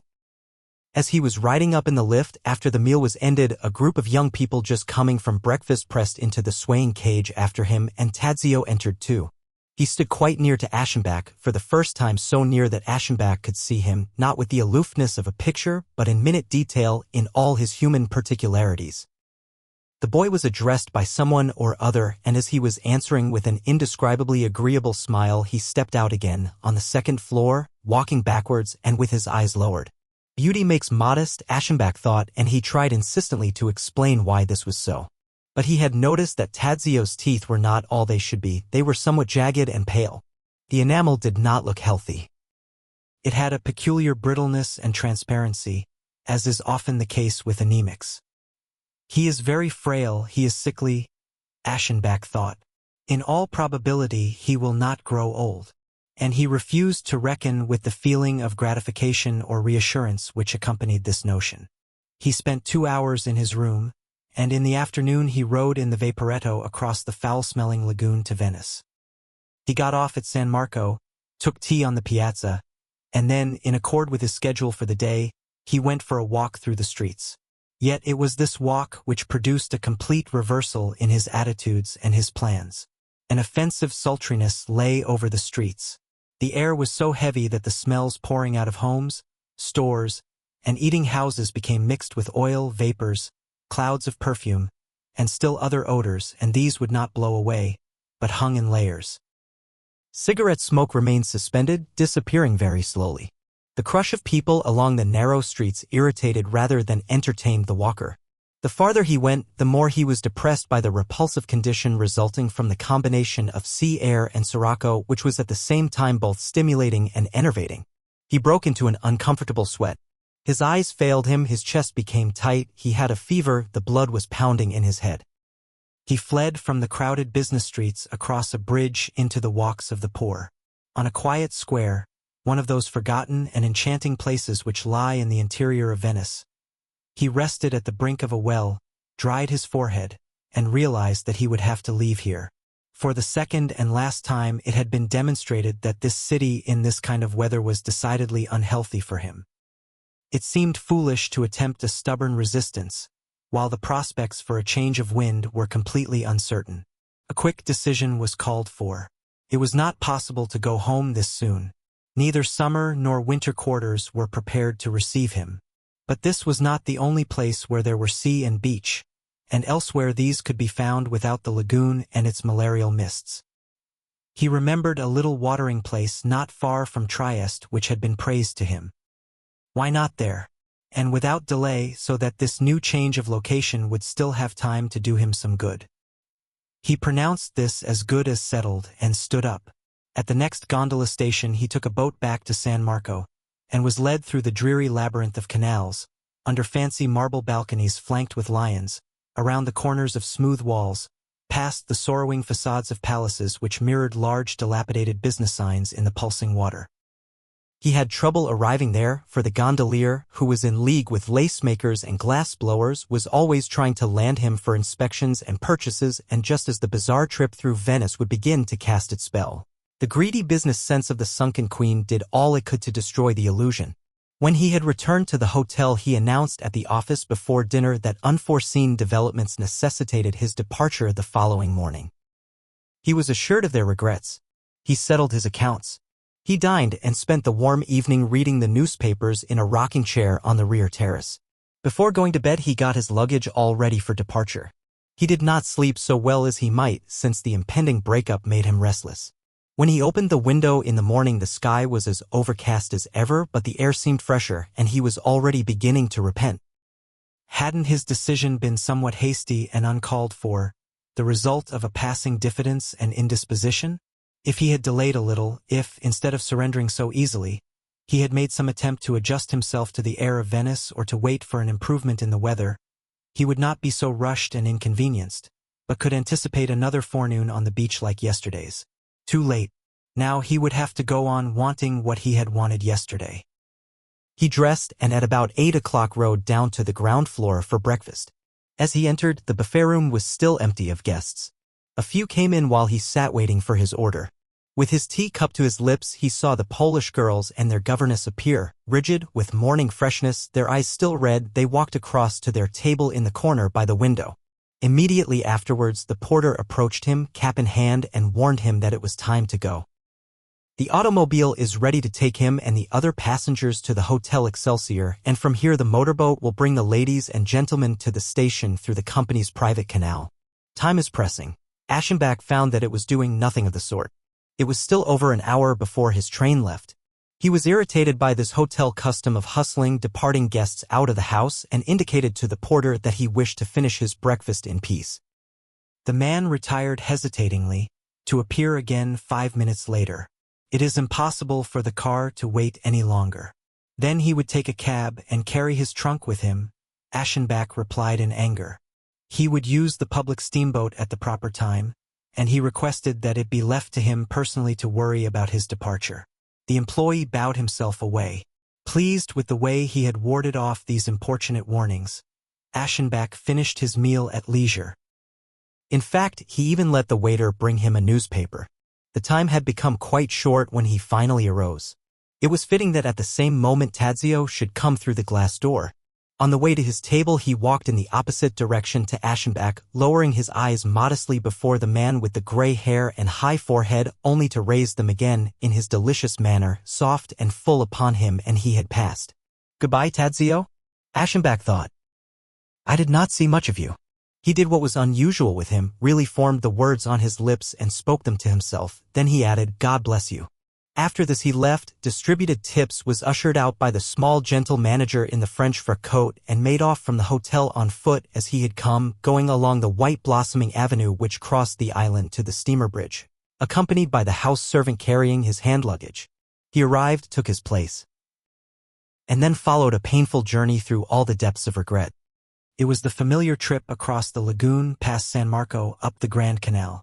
Aschenbach sat on the circular bench at the bow, his arms supported against the railing, shading his eyes with his hand. The public gardens were left behind. The Piazzetta opened up once more in princely splendor and was gone. Then came the great flock of palaces, and as the channel made a turn, the magnificently slung marble arch of the Rialto came into view. The traveler was watching. His emotions were in conflict. The atmosphere of the city, this slightly foul smell of sea and swamp which he had been so anxious to avoid. He breathed it now in deep, exquisitely painful draughts. Was it possible that he had not known, had not considered just how much he was attached to all this? What had been a partial misgiving this morning, a faint doubt as to the advisability of his move, now became a distress, a positive misery, a spiritual hunger, and so bitter that it frequently brought tears to his eyes, while he told himself that he could not possibly have foreseen it. Hardest of all to bear, at times completely insufferable, was the thought that he would never see Venice again, that this was a leave-taking forever. Since it had been shown for the second time that the city affected his health, since he was compelled for the second time to get away in all haste, from now on he would have to consider it a place impossible and forbidden to him, a place which he was not equal to, and which it would be foolish for him to visit again. Yes, he felt that if he left now he would be shamefaced and defiant enough never to see again the beloved city which had twice caused him a physical breakdown. And of a sudden this struggle between his desires and his physical strength seemed to the aging man so grave and important, his physical defeat seemed so dishonorable, so much a challenge to hold out at any cost, that he could not understand the ready submissiveness of the day before when he had decided to give in without attempting any serious resistance. Meanwhile the steamboat was nearing the station, pain and perplexity increased, he became distracted. In his affliction he felt that it was impossible to leave and just as impossible to turn back. The conflict was intense as he entered the station. It was very late, there was not a moment to lose if he was to catch the train. He wanted to and he did not want to. But time was pressing, it drove him on. He hurried to get his ticket and looked about in the tumult of the hall for the officer on duty here from the hotel. The man appeared and announced that the large trunk had been transferred. Transferred already? Yes, thank you to Como. To Como? And in the midst of hasty running back and forth, angry questions and confused answers, it came to light that the trunk had already been sent with other foreign baggage from the express office of the Hotel Excelsior in a completely wrong direction. Aschenbach had difficulty in preserving the expression which was required under these circumstances. He was almost convulsed with an adventurous delight and unbelievable hilarity. The employee rushed off to see if it were still possible to stop the trunk, and as was to be expected he returned with nothing accomplished. Aschenbach declared that he did not want to travel without his trunk, but had decided to go back and wait at the beach hotel for its return. Was the company's motorboat still at the station? The man assured him that it was lying at the door. With Italian volubility he persuaded the clerk at the ticket window to redeem the cancelled ticket. He swore that they would act speedily, that no time or money would be spared in recovering the trunk promptly, and so the strange thing happened that 20 minutes after his arrival at the station the traveler found himself again on the Grand Canal, returning to the Lido. Here was an adventure, wonderful, abashing, and comically dreamlike beyond belief. Places which he had just bid farewell to forever in the most abject misery, yet he had been turned and driven back by fate, and was seeing them again in the same hour. The spray from the bow, washing between gondolas and steamers with an absurd agility, shot the speedy little craft ahead to its goal, while the one passenger was hiding the nervousness and ebullience of a truant boy under the mask of resigned anger. From time to time he shook with laughter at this mishap which, as he told himself, could not have turned out better for a child of destiny. There were explanations to be given, expressions of astonishment to be faced, and then, he told himself, everything would be all right, then a misfortune would be avoided, a grave error rectified. And all that he had thought he was leaving behind him would be open to him again, there at his disposal. And to cap it all, was the rapidity of the ride deceiving him? Or was the wind really coming from the sea? The waves beat against the walls of the narrow canal which runs through the island to the Hotel Excelsior. An automobile omnibus was awaiting his return there, and took him above the rippling sea straight to the beach hotel. The little manager with mustache and long-tailed frock coat came down the stairs to meet him. He ingratiatingly regretted the episode, spoke of it as highly painful to him and the establishment, but firmly approved of Aschenbach's decision to wait here for the baggage. Of course his room had been given up, but there was another one, just as good, which he could occupy immediately. Pas de chance, monsieur. The Swiss elevator boy smiled as they were ascending. And so the fugitive was established again, in a room almost identical to the other in its location and furnishings. Tired out by the confusion of this strange forenoon, he distributed the contents of his handbag about the room and dropped into an armchair by the open window. The sea had become a pale green, the air seemed thinner and purer, the beach with its cabins and boats seemed to have color, although the sky was still gray. Aschenbach looked out, his hands folded in his lap. He was content to be back, but shook his head disapprovingly at his irresolution, his failure to know his own mind. He sat here for the better part of an hour, resting and dreaming vaguely. About noon he saw Tadzio in a striped linen suit with a red tie, coming back from the sea across the private beach and along the boardwalk to the hotel. Aschenbach recognized him from this altitude before he had actually set eyes on him. He was about to think some such words as, "Well, Tadzio, there you are again," but at the same moment he felt this careless greeting go dumb before the truth in his heart. He felt the exhilaration of his blood, a conflict of pain and pleasure, and he realized that it was Tadzio who had made it so difficult for him to leave.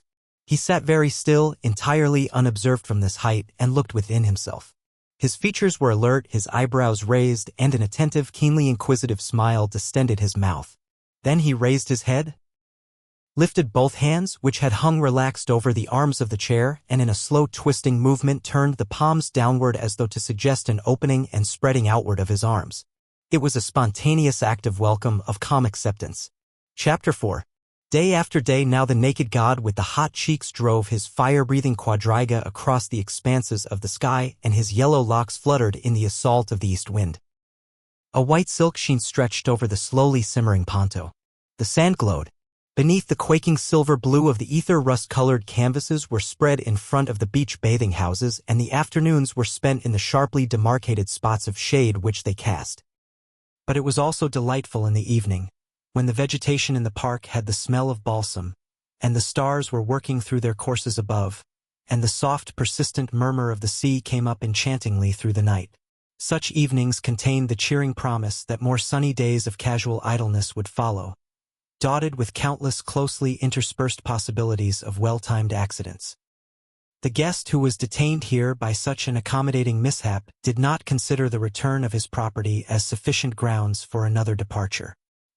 He suffered some inconvenience for 2 days, and had to appear for meals in the large dining room in his traveling clothes. When the strayed luggage was finally deposited in his room again, he unpacked completely and filled the closet and drawers with his belongings. He had decided to remain here indefinitely, content now that he could pass the hours on the beach in a silk suit and appear for dinner at his little table again in appropriate evening dress. The comfortable rhythm of this life had already cast its spell over him. He was soon enticed by the ease, the mild splendor of his program. Indeed, what a place to be in when the usual allurement of living in watering places on southern shores was coupled with the immediate nearness of the most wonderful of all cities. Aschenbach was not a lover of pleasure.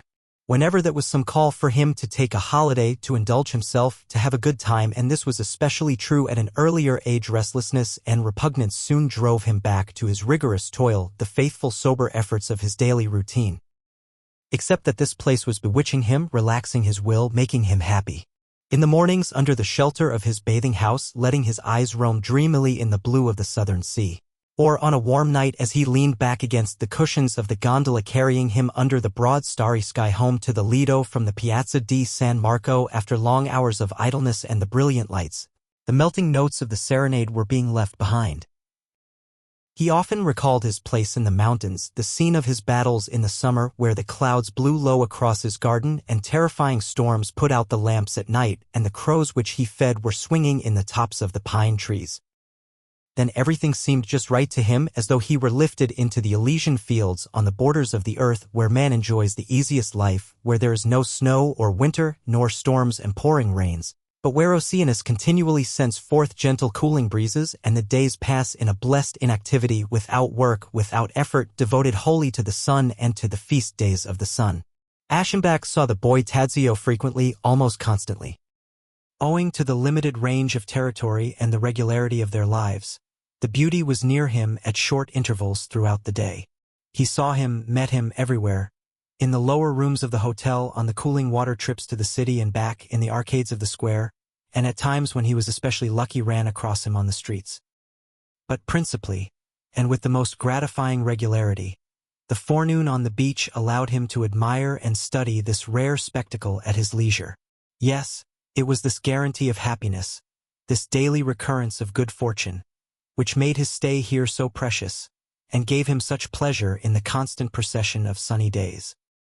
He was up as early as he used to be when under the driving pressure of work, and was on the beach before most people when the sun was still mild and the sea lay blinding white in the dreaminess of morning.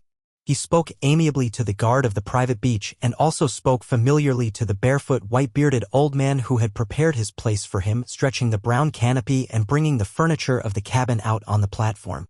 Then he took his seat. There would now be 3 or 4 hours in which the sun mounted and gained terrific strength, the sea a deeper and deeper blue, and he might look at Tadzio. He saw him approaching from the left along the edge of the sea. He saw him as he stepped out backwards from among the cabins. Or he would suddenly find, with a shock of pleasure, that he had missed his coming, that he was already here in the blue and white bathing suit which was his only garment now while on the beach, that he had already commenced his usual activities in the sun and the sand, a pleasantly trifling, idle, and unstable manner of living, a mixture of rest and play.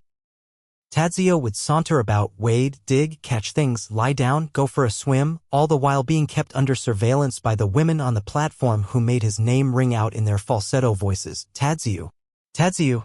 Then he would come running to them with a look of eagerness to tell them what he had seen, what he had experienced, or to show them what he had found or caught, mussels, seahorses, jellyfish, and crabs that ran sideways. Aschenbach did not understand a word he said, and though it might have been the most ordinary thing in the world, it was a vague harmony in his ear. So the foreignness of the boy's speech turned it into music. A wanton sun poured its prodigal splendor down over him, and his figure was always set off against the background of an intense sea blue. This piquant body was so freely exhibited that his eyes soon knew every line and posture. He was continually rediscovering with new pleasure all this familiar beauty, and his astonishment at its delicate appeal to his senses was unending. The boy was called to greet a guest who was paying his respects to the ladies at the bathing house. He came running wet perhaps out of the water, tossed back his curls, and as he held out his hand, resting on one leg and raising his other foot on the toes, the set of his body was delightful. It had a charming expectancy about it, a well-meaning shyness, a winsomeness which showed his aristocratic training. He lay stretched full length, his bath towel slung across his shoulders, his delicately chiseled arms supported in the sand, his chin in his palm. The boy called Jaschu was squatting near him and making up to him, and nothing could be more enchanting than the smile of his eyes and lips when the leader glanced up at his inferior, his servant. He stood on the edge of the sea, alone, apart from his people, quite near to Aschenbach, erect, his hands locked across the back of his neck. He swayed slowly on the balls of his feet, looked dreamily into the blueness of sea and sky, while tiny waves rolled up and bathed his feet. His honey-colored hair clung in rings about his neck and temples. The sun made the down on his back glitter. The fine etching of the ribs, the symmetry of the chest, were emphasized by the tightness of the suit across the buttocks. His armpits were still as smooth as those of a statue, the hollows of his knees glistened, and their bluish veins made his body seem built of some clearer stuff. What rigor, what precision of thought were expressed in this erect, youthfully perfect body. Yet the pure and strenuous will which, darkly at work, could bring such godlike sculpture to the light. Was not he, the artist, familiar with this? Did it not operate in him too when he, under the press of frugal passions, would free from the marble mass of speech some slender form which he had seen in the mind and which he put before his fellows as a statue and a mirror of intellectual beauty? Statue and mirror! His eyes took in the noble form there bordered with blue. And with a rush of enthusiasm he felt that in the spectacle he was catching the beautiful itself, form as the thought of God, the one pure perfection which lives in the mind and which, in the symbol and likeness, had been placed here quietly and simply as an object of devotion. That was drunkenness, and eagerly, without thinking, the aging artist welcomed it. His mind was in travail, all that he had learned dropped back into flux. His understanding threw up age-old thoughts which he had inherited with youth, though they had never before lived with their own fire. Is it not written that the sun diverts our attention from intellectual to sensual things? Reason and understanding, it is said, become so numbed and enchanted that the soul forgets everything out of delight with its immediate circumstances, and in astonishment becomes attached to the most beautiful object shined on by the sun. Indeed, only with the aid of a body is it capable then of raising itself to higher considerations. To be sure, Amor did as the instructors of mathematics who show backward children tangible representations of the pure forms, similarly the God, in order to make the spiritual visible for us, readily utilized the form and color of man's youth. And as a reminder he adorned these with the reflected splendor of beauty which, when we behold it, makes us flare up in pain and hope. His enthusiasm suggested these things, put him in the mood for them, and from the noise of the sea and the luster of the sun, he wove himself a charming picture.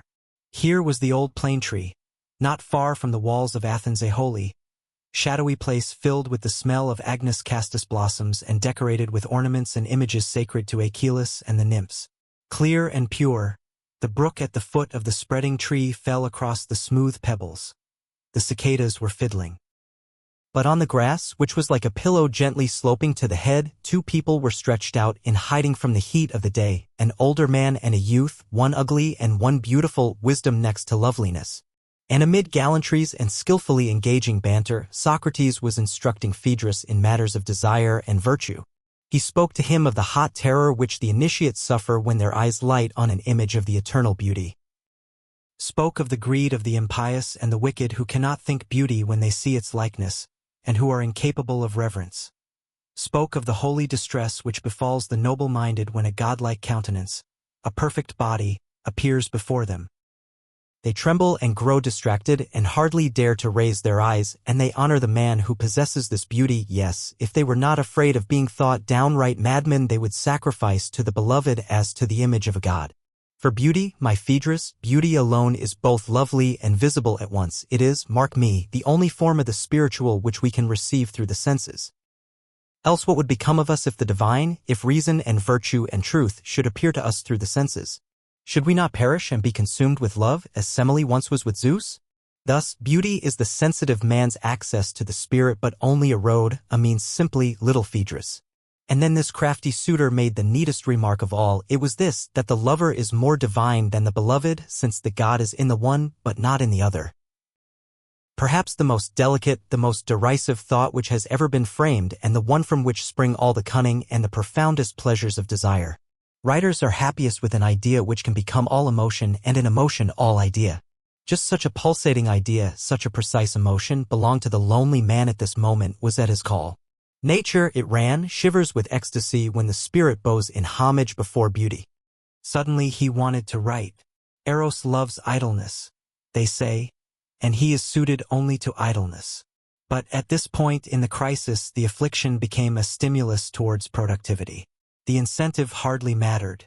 A request, an agitation for an open statement on a certain large burning issue of culture and taste, was going about the intellectual world, and had finally caught up with the traveler here. He was familiar with the subject, it had touched his own experience. And suddenly he felt an irresistible desire to display it in the light of his own version.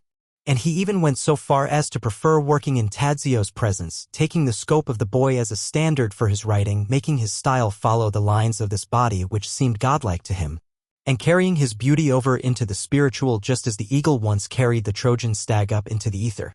Never had his joy in words been more sweet.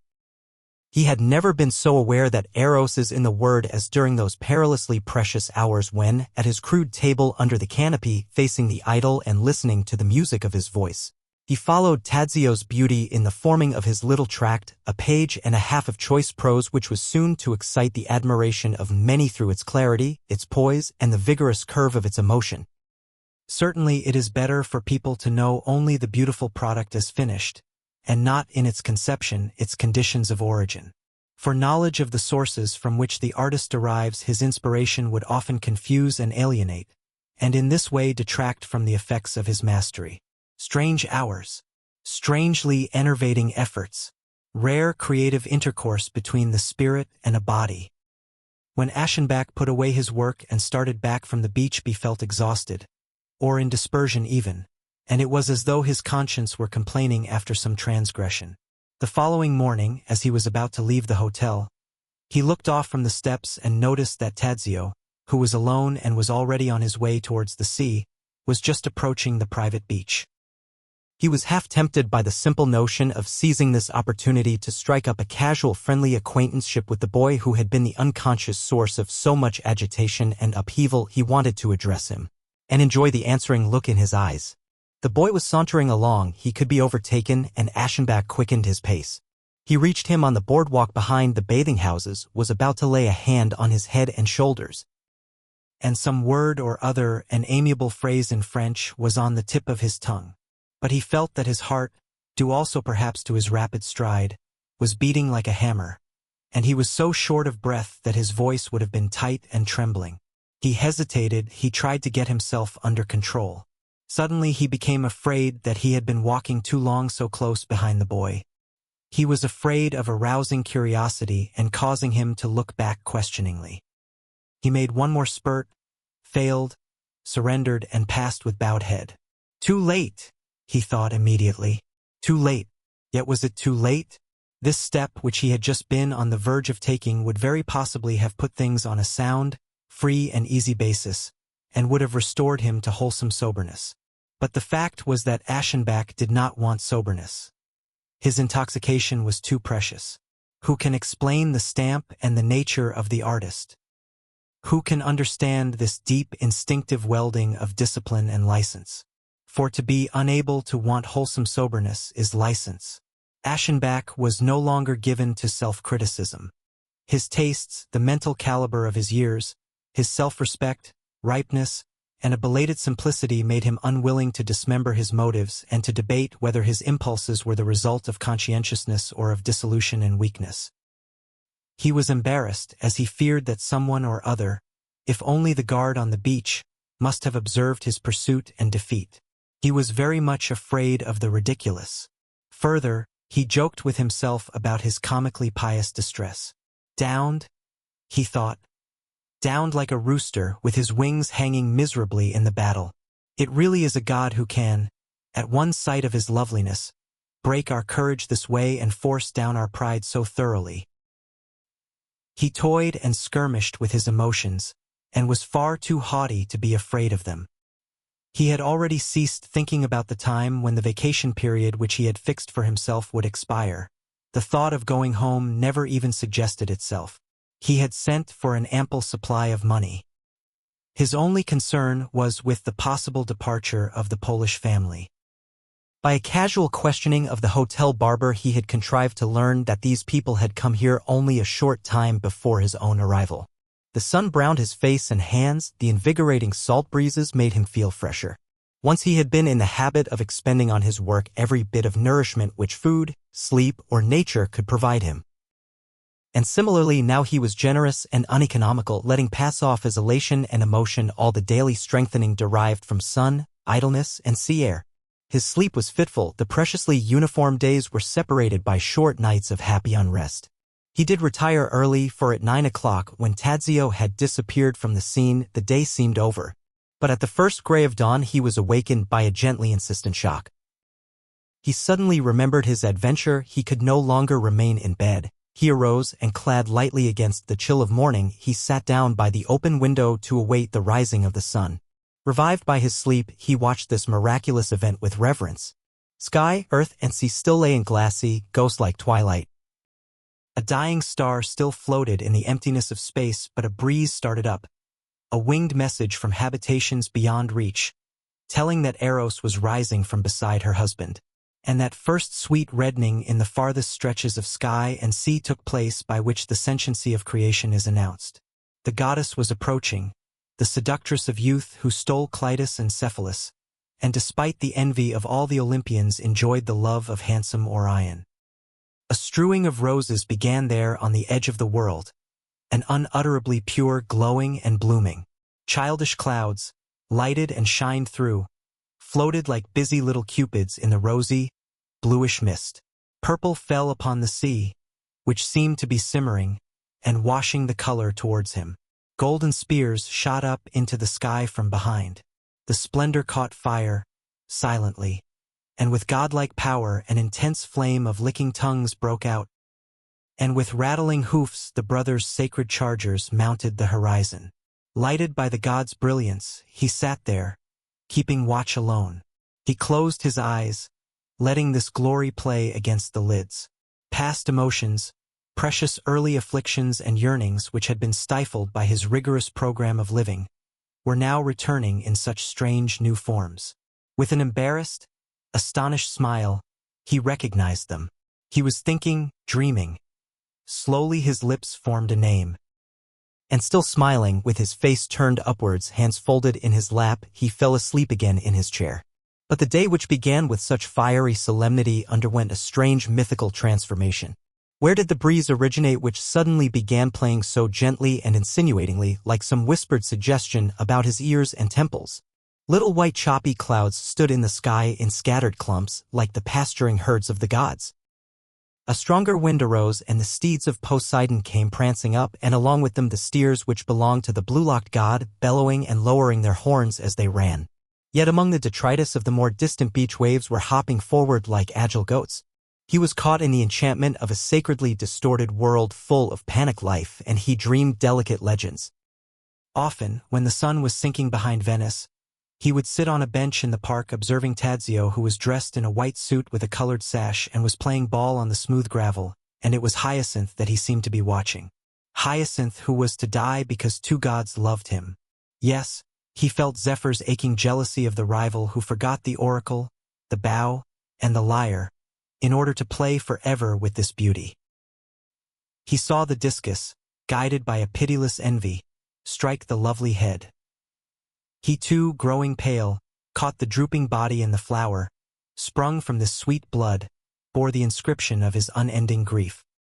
Nothing is more unusual and strained than the relationship between people who know each other only with their eyes, who meet daily, even hourly, and yet are compelled, by force of custom or their own caprices, to say no word or make no move of acknowledgement, but to maintain the appearance of an aloof unconcern. There is a restlessness and a surcharged curiosity existing between them, the hysteria of an unsatisfied, unnaturally repressed desire for acquaintanceship and intercourse. And especially there is a kind of tense respect. For one person loves and honors another so long as he cannot judge him, and desire is an evidence of incomplete knowledge. Some kind of familiarity had necessarily to form itself between Aschenbach and young Tadzio, and it gave the elderly man keen pleasure to see that his sympathies and interests were not left completely unanswered. For example, when the boy appeared on the beach in the morning and was going towards his family's bathing house, what had induced him never to use the boardwalk on the far side of it any more, but to stroll along the front path, through the sand, past Aschenbach's habitual place, and often unnecessarily close to him, almost touching his table or his chair even? Did the attraction, the fascination of an overpowering emotion, have such an effect upon the frail, unthinking object of it? Aschenbach watched daily for Tadzio to approach, and sometimes he acted as though he were occupied when this event was taking place, and he let the boy pass unobserved. But at other times he would look up, and their glances met. They were both in deep earnest when this occurred. Nothing in the elderly man's cultivated and dignified expression betrayed any inner movement. But there was a searching look in Tadzio's eyes, a thoughtful questioning. He began to falter, looked down, then looked up again charmingly, and when he had passed, something in his bearing seemed to indicate that it was only his breeding which kept him from turning around. Once, however, one evening, things turned out differently. The Polish children and their governess had been missing at dinner in the large hall. Aschenbach had noted this uneasily. After the meal, disturbed by their absence, Aschenbach was walking in evening dress and straw hat in front of the hotel at the foot of the terrace, when suddenly he saw the nun-like sisters appear in the light of the arc lamp, accompanied by their governess and with Tadzio a few steps behind. Evidently they were coming from the steamer pier after having dined for some reason in the city. It must have been cool on the water. Tadzio was wearing a dark blue sailor overcoat with gold buttons, and on his head he had a cap to match. The sun and sea air had not browned him. His skin still had the same yellow marble color as at first. It even seemed paler today than usual, whether from the coolness or from the blanching moonlight of the lamps. His regular eyebrows showed up more sharply, the darkness of his eyes was deeper. It is hard to say how beautiful he was. And Aschenbach was distressed, as he had often been before, by the thought that words can only evaluate sensuous beauty but not re-give it. He had not been prepared for this rich spectacle, it came unhoped for. He had no time to entrench himself behind an expression of repose and dignity. Pleasure, surprise, admiration must have shone on his face as his eyes met those of the boy. And at this moment it happened that Tadzio smiled to him eloquently, familiarly, charmingly, without concealment, and during the smile his lips slowly opened. It was the smile of Narcissus bent over the reflecting water, that deep, fascinated, magnetic smile with which he stretches out his arms to the image of his own beauty, a smile distorted ever so little, distorted at the hopelessness of his efforts to kiss the pure lips of the shadow. It was coquettish, inquisitive, and slightly tortured. It was infatuated and infatuating. He had received this smile, and he hurried away as though he carried a fatal gift. He was so broken up that he was compelled to escape the light of the terrace and the front garden. He hastily hunted out the darkness of the park in the rear. Strangely indignant and tender admonitions wrung themselves out of him. "You dare not smile like that. Listen, no one dare smile like that to another." He threw himself down on a bench. In a frenzy he breathed the night smell of the vegetation. And leaning back, his arms loose, overwhelmed with frequent chills running through him, he whispered the fixed formula of desire, impossible in this case, absurd, abject, ridiculous, and yet holy, even in this case venerable, "I love you." Chapter 5.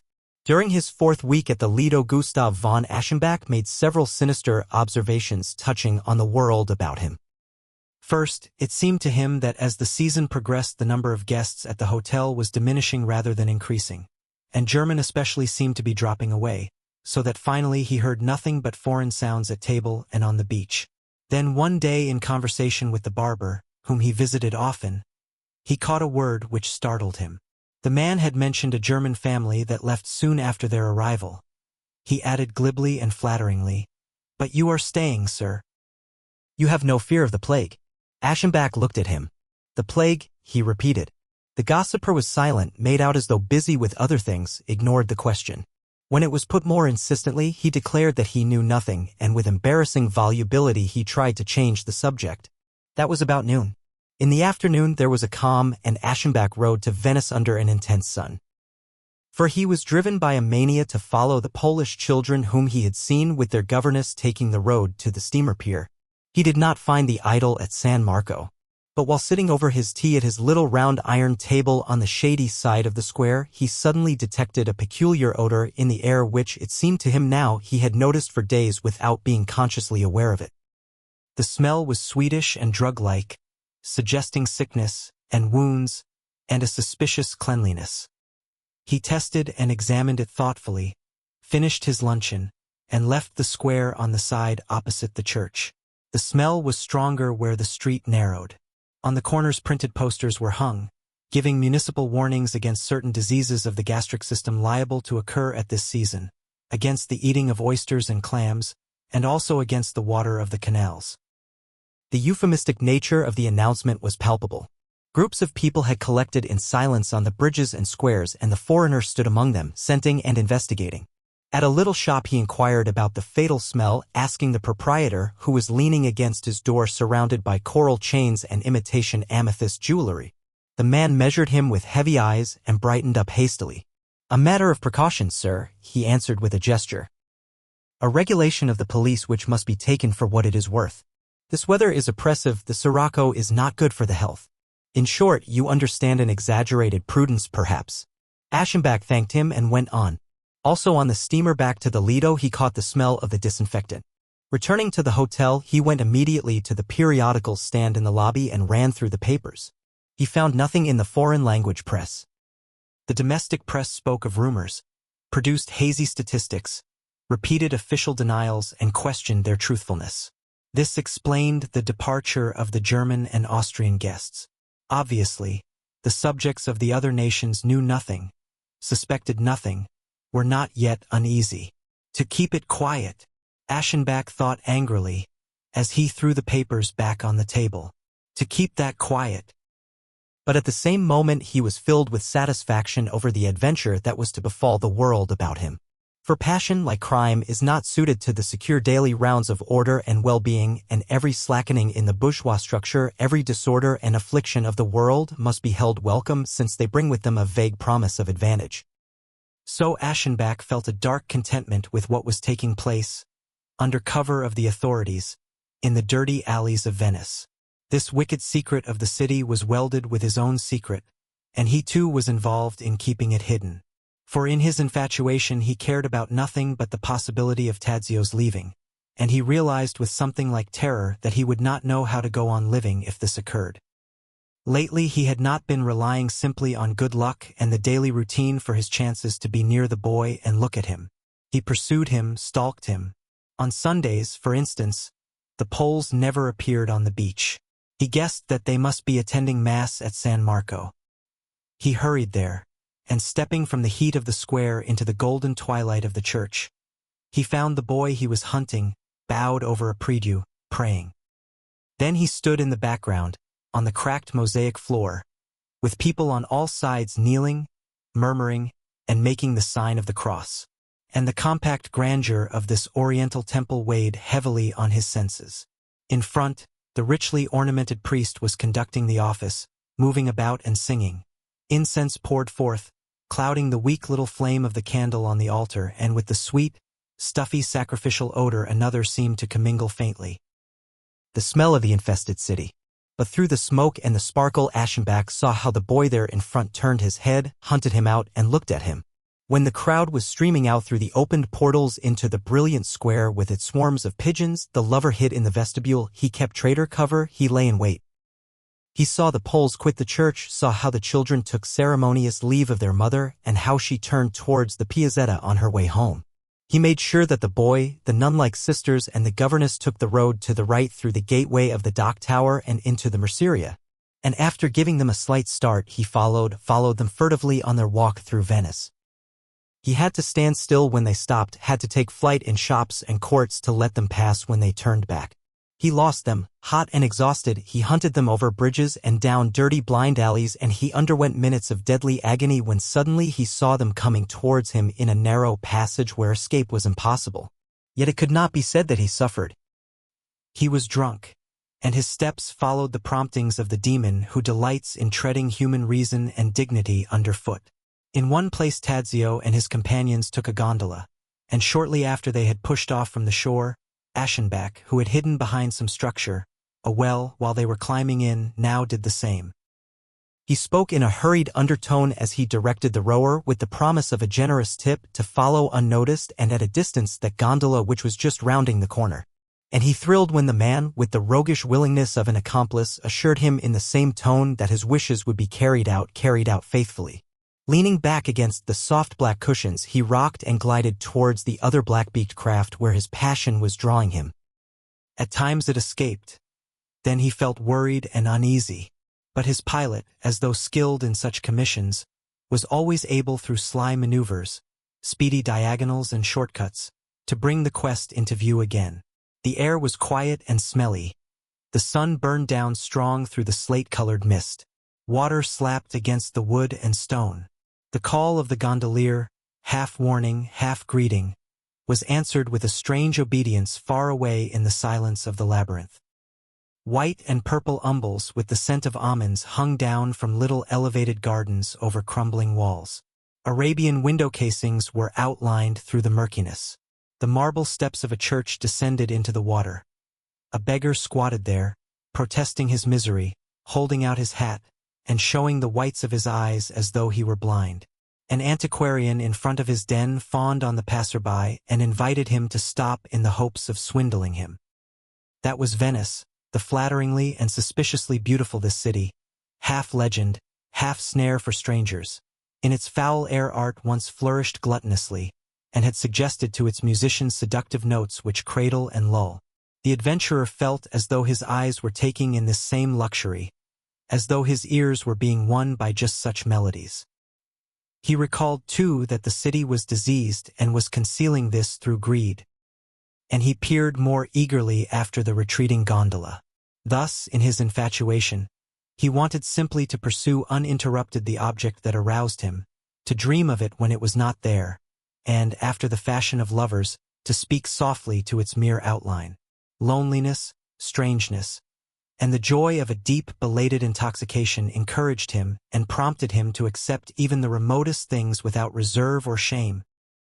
With the result that as he returned late in the evening from Venice, he stopped on the second floor of the hotel before the door of the boys' room, laid his head in utter drunkenness against the hinge of the door, and for a long time could not drag himself away despite the danger of being caught and embarrassed in such a mad situation.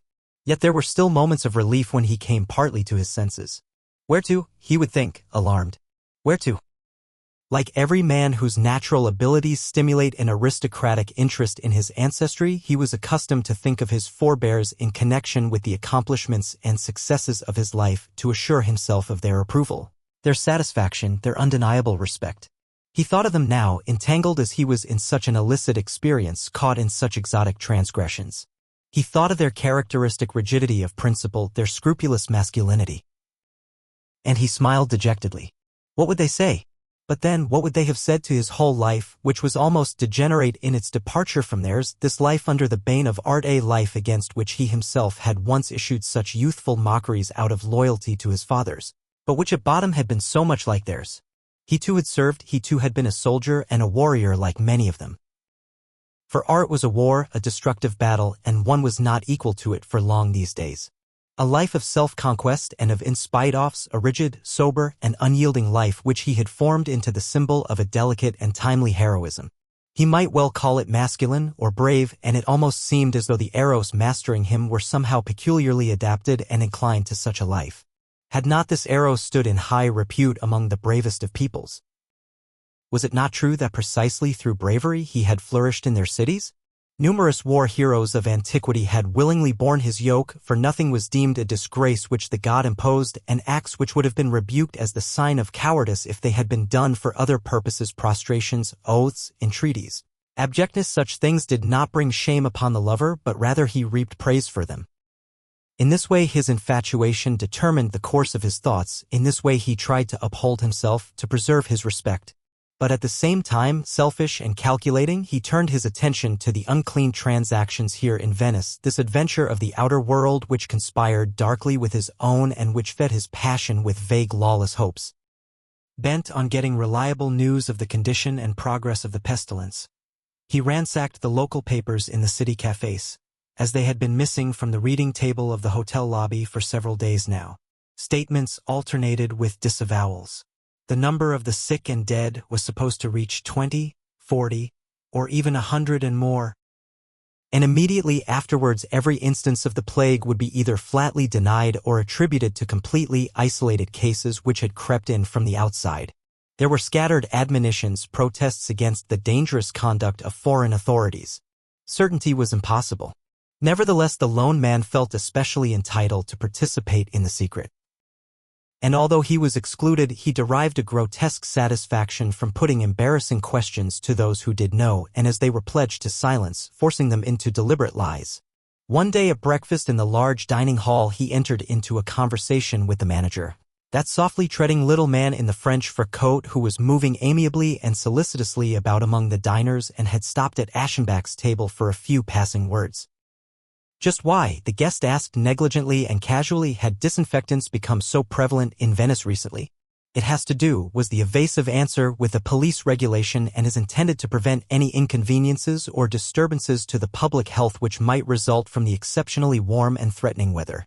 The police are to be congratulated, Aschenbach answered, and after the exchange of a few remarks on the weather, the manager left.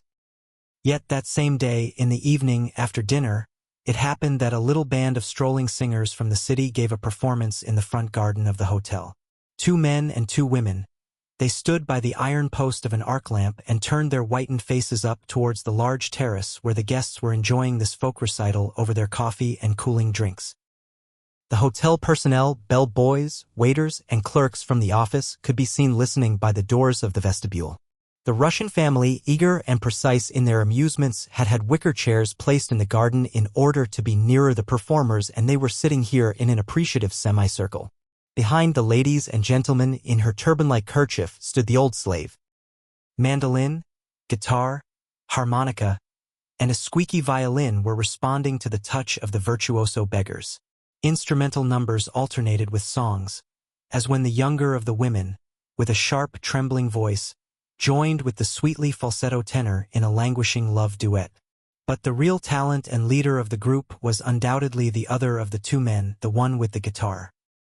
He was a kind of buffo baritone with not much of a voice, although he did have a gift for pantomime and a remarkable comic energy.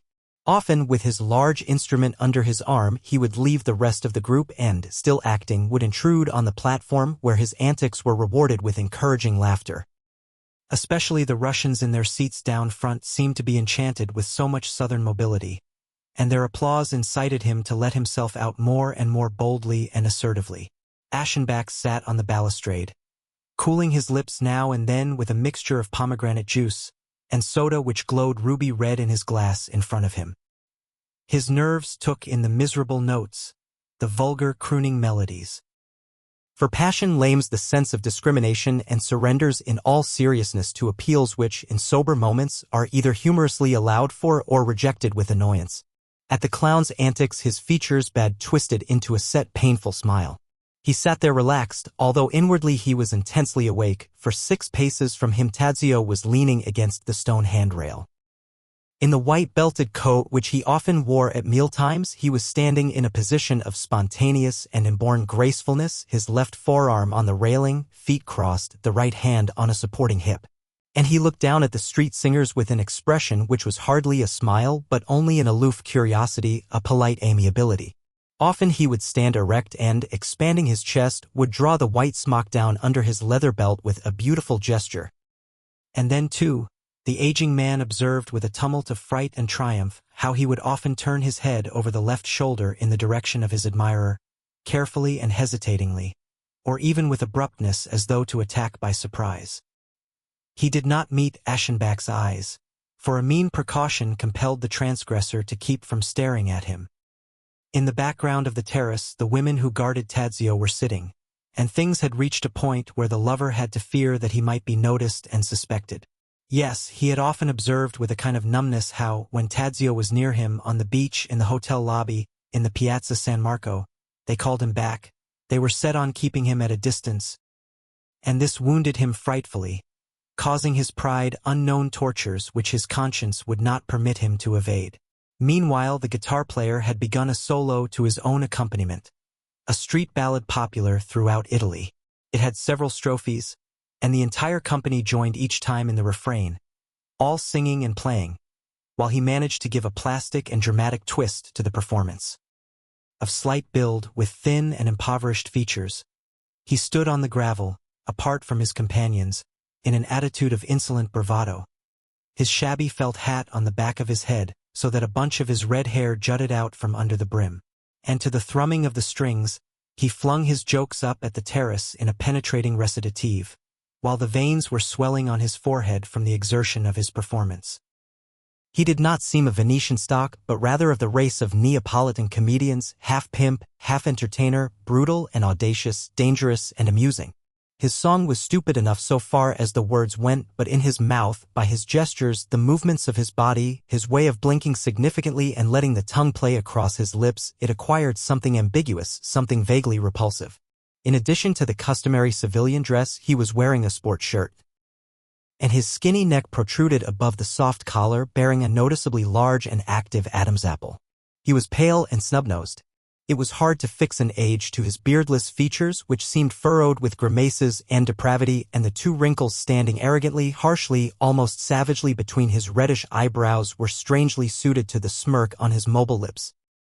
Yet what really prompted the lonely man to pay him keen attention was the observation that the questionable figure seemed also to provide its own questionable atmosphere. For each time they came to the refrain, the singer, amid buffoonery and familiar handshakes, began a grotesque circular march which brought him immediately beneath Aschenbach's place. And each time this happened there blew up to the terrace from his clothes and body a strong carbolic smell. After the song was ended, he began collecting money. He started with the Russians, who were evidently willing to spend, and then came up the stairs. Up here he showed himself just as humble as he had been bold during the performance. Cringing and bowing, he stole about among the tables, and a smile of obsequious cunning exposed his strong teeth, while the 2 wrinkles still stood ominously between his red eyebrows. The singular character collecting money to live on. They eyed him with a curiosity and a kind of repugnance. They tossed coins into his felt hat with the tips of their fingers and were careful not to touch him. The elimination of the physical distance between the comedian and the audience, no matter how great the enjoyment may have been, always causes a certain uneasiness. He felt it and tried to excuse it by groveling. He came up to Aschenbach, and along with him the smell, which no one else seemed concerned about. "Listen," the recluse said in an undertone, almost mechanically. "They are disinfecting Venice." "Why?" the jester answered hoarsely. "On account of the police." "That is a precaution, sir, with such heat, and the sirocco. The sirocco is oppressive. It is not good for the health." He spoke as though astonished that anyone could ask such things, and demonstrated with his open hand how oppressive the sirocco was. "Then there is no plague in Venice?" Aschenbach asked quietly between his teeth. The clown's muscular features fell into a grimace of comical embarrassment. "A plague? What kind of plague? Perhaps our police are a plague? You like to joke. A plague? Of all things. A precautionary measure, you understand. A police regulation against the effects of the oppressive weather." He gesticulated. "Very well," Aschenbach said several times curtly and quietly, and he quickly dropped an unduly large coin into the hat. Then with his eyes he signaled the man to leave. He obeyed, smirking and bowing. But he had not reached the stairs before 2 hotel employees threw themselves upon him, and with their faces close to his began a whispered cross-examination. He shrugged his shoulders. He gave assurances. He swore that he had kept quiet. That was evident. He was released, and he returned to the garden. Then, after a short conference with his companions, he stepped out once more for a final song of thanks and leave-taking. It was a rousing song which the recluse never recalled having heard before, a big number in incomprehensible dialect, with a laugh refrain in which the troupe joined regularly at the tops of their voices. At this point both the words and the accompaniment of the instruments stopped, with nothing left but a laugh which was somehow arranged rhythmically, although very naturally done, and the soloist especially showed great talent in giving it a most deceptive vitality. At the renewal of his professional distance from the audience he had recovered all his boldness again, and the artificial laugh that he directed up towards the terrace was derisive. Even before the end of the articulate portion of the strophe he seemed to struggle against an irresistible tickling. He gulped, his voice trembled, he pressed his hand over his mouth, he contorted his shoulders. And at the proper moment the ungovernable laugh broke out of him, burst into such real cackles that it was infectious and communicated itself to the audience, so that on the terrace also an unfounded hilarity, living off itself alone, started up. But this seemed to double the singer's exuberance. He bent his knees, he slapped his thighs, he nearly split himself. He no longer laughed, he shrieked. He pointed up with his finger as though nothing were more comic than the laughing guests there, and finally everyone in the garden and on the veranda was laughing, even to the waiters, bell-boys, and house servants in the doorways. Aschenbach was no longer resting in his chair. He sat upright as if attempting to defend himself or to escape. But the laughter, the whiffs of the hospital smell, and the boy's nearness combined to put him into a trance that held his mind and his senses hopelessly captive. In the general movement and distraction he ventured to glance across at Tadzio, and as he did so he dared observe that the boy, in reply to his glance, was equally serious, much as though he had modeled his conduct and expression after those of one man. And the prevalent mood had no effect on him since this one man was not part of it. This portentous childish obedience had something so disarming and overpowering about it that the gray-haired man could hardly restrain himself from burying his face in his hands. It had also seemed to him that Tadzio's occasional stretching and quick breathing indicated a complaint, a congestion of the lungs. He is sickly, he will probably not grow old, he thought repeatedly with that positiveness which is often a peculiar relief to desire and passion. And along with pure solitude he had a feeling of rakish gratification. Meanwhile the Venetians had ended and were leaving. Applause accompanied them, and their leader did not miss the opportunity to cover his retreat with further jests. His bows, the kisses he blew, were laughed at, and so he doubled them. When his companions were already gone he acted as though he had hurt himself by backing into a lamp-post, and he crept through the gate seemingly crippled with pain. Then he suddenly threw off the mask of comic hard luck, stood upright, hurried away jauntily, stuck out his tongue insolently at the guests on the terrace, and slipped into the darkness. The company was breaking up. Tadzio had been missing from the balustrade for some time. But, to the displeasure of the waiters, the lonely man sat for a long while over the remains of his pomegranate drink. Night advanced. Time was crumbling. In the house of his parents many years back there had been an hourglass. Of a sudden he saw the fragile and expressive instrument again, as though it were standing in front of him. Fine and noiseless the rust-red sand was running through the glass neck, and since it was getting low in the upper half, a speedy little vortex had been formed there. As early as the following day, in the afternoon, he had made new progress in his obstinate baiting of the people he met. And this time he had all possible success. He walked from the piazza of St. Mark's into the English traveling bureau located there, and after changing some money at the cash desk, he put on the expression of a distrustful foreigner and launched his fatal question at the attendant clerk. He was a Britisher. He wore a woolen suit and was still young, with close-set eyes, and had that characteristic stolid reliability which is so peculiarly and strikingly appealing in the tricky, nimble-witted South. He began, "No reason for alarm, sir. A regulation without any serious significance. Such measures are often taken to anticipate the unhealthy effects of the heat and the sirocco." But as he raised his blue eyes, he met the stare of the foreigner, a tired and somewhat unhappy stare focused on his lips with a touch of scorn. Then the Englishman blushed.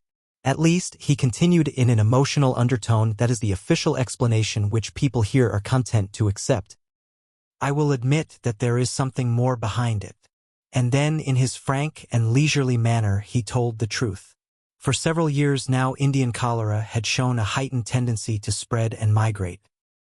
Hatched in the warm swamps of the Ganges Delta, rising with the noxious breath of that luxuriant, unfit primitive world and island wilderness which is shunned by humans and where the tiger crouches in the bamboo thickets, the plague had raged continuously and with unusual strength in Hindustan, had reached eastwards to China, westwards to Afghanistan and Persia, and following the chief caravan routes had carried its terrors to Astrakhan and even to Moscow. But while Europe was trembling lest the spectre continue its advance from there across the country, it had been transported over the sea by Syrian merchantmen, and had turned up almost simultaneously in several Mediterranean ports, had raised its head in Toulon and Malaga, had showed its mask several times in Palermo and Naples, and seemed permanently entrenched through Calabria and Apulia. The north of the peninsula had been spared. Yet in the middle of this May in Venice the frightful vibrions were found on one and the same day in the blackish-wasted bodies of a cabin boy and a woman who sold green groceries. The cases were kept secret, but within a week there were 10, 20, 30 more, and in various sections. A man from the Austrian provinces who had made a pleasure trip to Venice for a few days returned to his hometown and died with unmistakable symptoms. And that is how the first reports of the pestilence in the lagoon city got into the German newspapers. The Venetian authorities answered that the city's health conditions had never been better and took the most necessary preventive measures. But probably the food supply had been infected. Denied and glossed over, death was eating its way along the narrow streets, and its dissemination was especially favored by the premature summer heat which made the water of the canals lukewarm. Yes, it seemed as though the plague had got renewed strength, as though the tenacity and fruitfulness of its stimuli had doubled. Cases of recovery were rare. Out of 100 attacks, 80 were fatal and in the most horrible manner. For the plague moved with utter savagery, and often showed that most dangerous form, which is called the drying. Water from the blood vessels collected in pockets, and the blood was unable to carry this off. Within a few hours the victim was parched. His blood became as thick as glue, and he stifled amid cramps and hoarse groans. Lucky for him if, as sometimes happened, the attack took the form of a light discomfiture followed by a profound coma from which he seldom or never awakened. At the beginning of June, the pest house of the Ospedale Civico had quietly filled. There was not much room left in the 2 orphan asylums, and a frightfully active commerce was kept up between the wharf of the Fondamenta Neuve and San Michel, the burial island. But there was the fear of a general drop in prosperity. The recently opened art exhibit in the public gardens was to be considered along with the heavy losses which in case of panic or unfavorable rumors would threaten business, the hotels, the entire elaborate system for exploiting foreigners. And as these considerations evidently carried more weight than love of truth or respect for international agreements, The city authorities upheld obstinately their policy of silence and denial.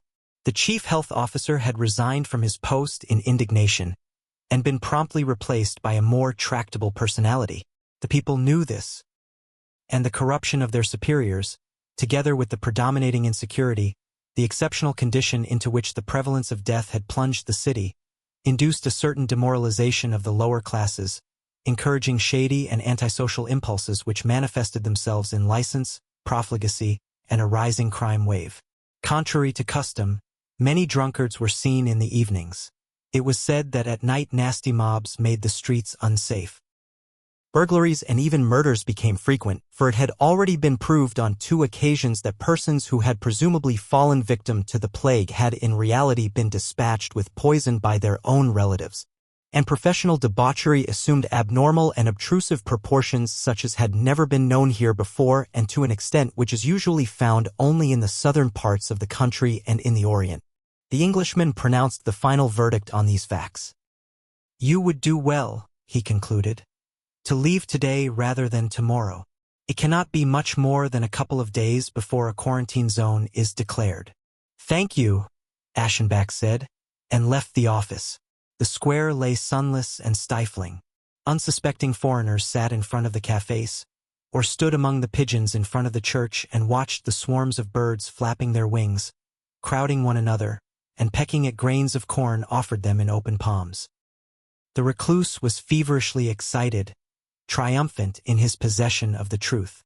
But it had left him with a bad taste in his mouth, and a weird horror in his heart. As he walked up and down the flagstones of the gorgeous court, he was weighing an action which would meet the situation and would absolve him. This evening after dinner he could approach the woman with the pearls and make her a speech. He had figured it out word for word. "Permit a foreigner, madam, to give you some useful advice, a warning, which is being withheld from you through self-interest. Leave immediately with Tadzio and your daughters. Venice is full of the plague." Then he could lay a farewell hand on the head of this tool of a mocking divinity, turn away, and flee this morass. But he felt at the same time that he was very far from seriously desiring such a move. He would retract it, would disengage himself from it. But when we are distracted, we loathe most the thought of retracing our steps. He recalled a white building, ornamented with inscriptions which glistened in the evening and in whose transparent mysticism his mind's eye had lost itself, and then that strange wanderer's form which had awakened in the aging man the roving hankerings of youth after the foreign and the remote. And the thought of return, the thought of prudence and soberness, effort, mastery, disgusted him to such an extent that his face was distorted with an expression of physical nausea. "It must be kept silent," he whispered heavily, and "I will keep silent." The consciousness of his share in the facts and the guilt intoxicated him, much as a little wine intoxicates a tired brain. The picture of the diseased and neglected city hovering desolately before him aroused vague hopes beyond the bounds of reason, but with an egregious sweetness. What was the scant happiness he had dreamed of a moment ago, compared with these expectations? What were art and virtue worth to him, over against the advantages of chaos? He kept silent and remained in Venice. This same night he had a frightful dream, if one can designate as a dream a bodily and mental experience which occurred to him in the deepest sleep, completely independent of him, and with a physical realness, although he never saw himself present or moving about among the incidents. But their stage rather was his soul itself, and they broke in from without, trampling down his resistance, a profound and spiritual resistance by sheer force. And when they had passed through, they left his substance, the culture of his lifetime, crushed and annihilated behind them. It began with anguish and desire, and a frightened curiosity as to what was coming. It was night, and his senses were on the watch. From far off a grumble, an uproar, was approaching, a jumble of noises, clanking, blaring, and dull thunder, with shrill shouts and a definite whine in a long drawn-out sound. All this was sweetly, ominously interspersed and dominated by the deep cooing of wickedly persistent flutes which charmed the bowels in a shamelessly penetrative manner. But he knew one word, it was veiled and yet would name what was approaching, the foreign god. Vaporous fire began to glow, then he recognized mountains like those about his summer house, and in the scattered light from high up in the woods among tree trunks and crumbling moss-grown rocks. People, beasts, a throng. A raging mob plunged twisting and whirling downwards, and made the hill swarm with bodies, flames, tumult, and a riotous round dance. Women, tripped by overlong fur draperies which hung from their waists, were holding up tambourines and beating on them, their groaning heads flung back. Others swung sparking firebrands and bare daggers, or wore hissing snakes about the middle of their bodies, or shrieking held their breasts in their two hands. Men with horns on their foreheads, shaggy-haired, girded with hides, bent back their necks and raised their arms and thighs, clashed brass cymbals and beat furiously at kettledrums, while smooth boys prodded he-goats with wreathed sticks, climbing on their horns and falling off with shouts when they bounded. And the bacchantes wailed the word with the soft consonants and the drawn-out U sound, at once sweet and savage like nothing ever heard before. In one place it rang out as though piped into the air by stags, and it was echoed in another by many voices. In wild triumph with it they incited one another to dance and to fling out their arms and legs, and it was never silent. But everything was pierced and dominated by the deep coaxing flute. He who was fighting against this experience, did it not coax him too with its shameless penetration into the feast and the excesses of the extreme sacrifice? His repugnance, his fear, were keen. He was honorably set on defending himself to the very last against the barbarian, the foe to intellectual poise and dignity. But the noise, the howling, multiplied by the resonant walls of the hills, grew, took the upper hand, swelled to a fury of rapture. Odors oppressed the senses, the pungent smell of the bucks, the scent of moist bodies, and a waft of stagnant water, with another smell, something familiar, the smell of wounds and prevalent disease. At the beating of the drum his heart fluttered, his head was spinning, he was caught in a frenzy, in a blinding deafening lewdness, and he yearned to join the ranks of the god. The obscene symbol, huge, wooden, was uncovered and raised up, then they held the magic word with more abandon. Foaming at the mouth, they raged, teased one another with rudish gestures and caressing hands. Laughing and groaning, they stuck the goads into one another's flesh and licked the blood from their limbs. But the dreamer now was with them, in them, and he belonged to the foreign god. Yes, they were he himself, as they hurled themselves biting and tearing upon the animals, got entangled in steaming rags, and fell in promiscuous unions on the torn moss, in sacrifice to their god. And his soul tasted the unchastity and fury of decay. When he awakened from the affliction of this dream, he was unnerved, shattered, and hopelessly under the power of the demon.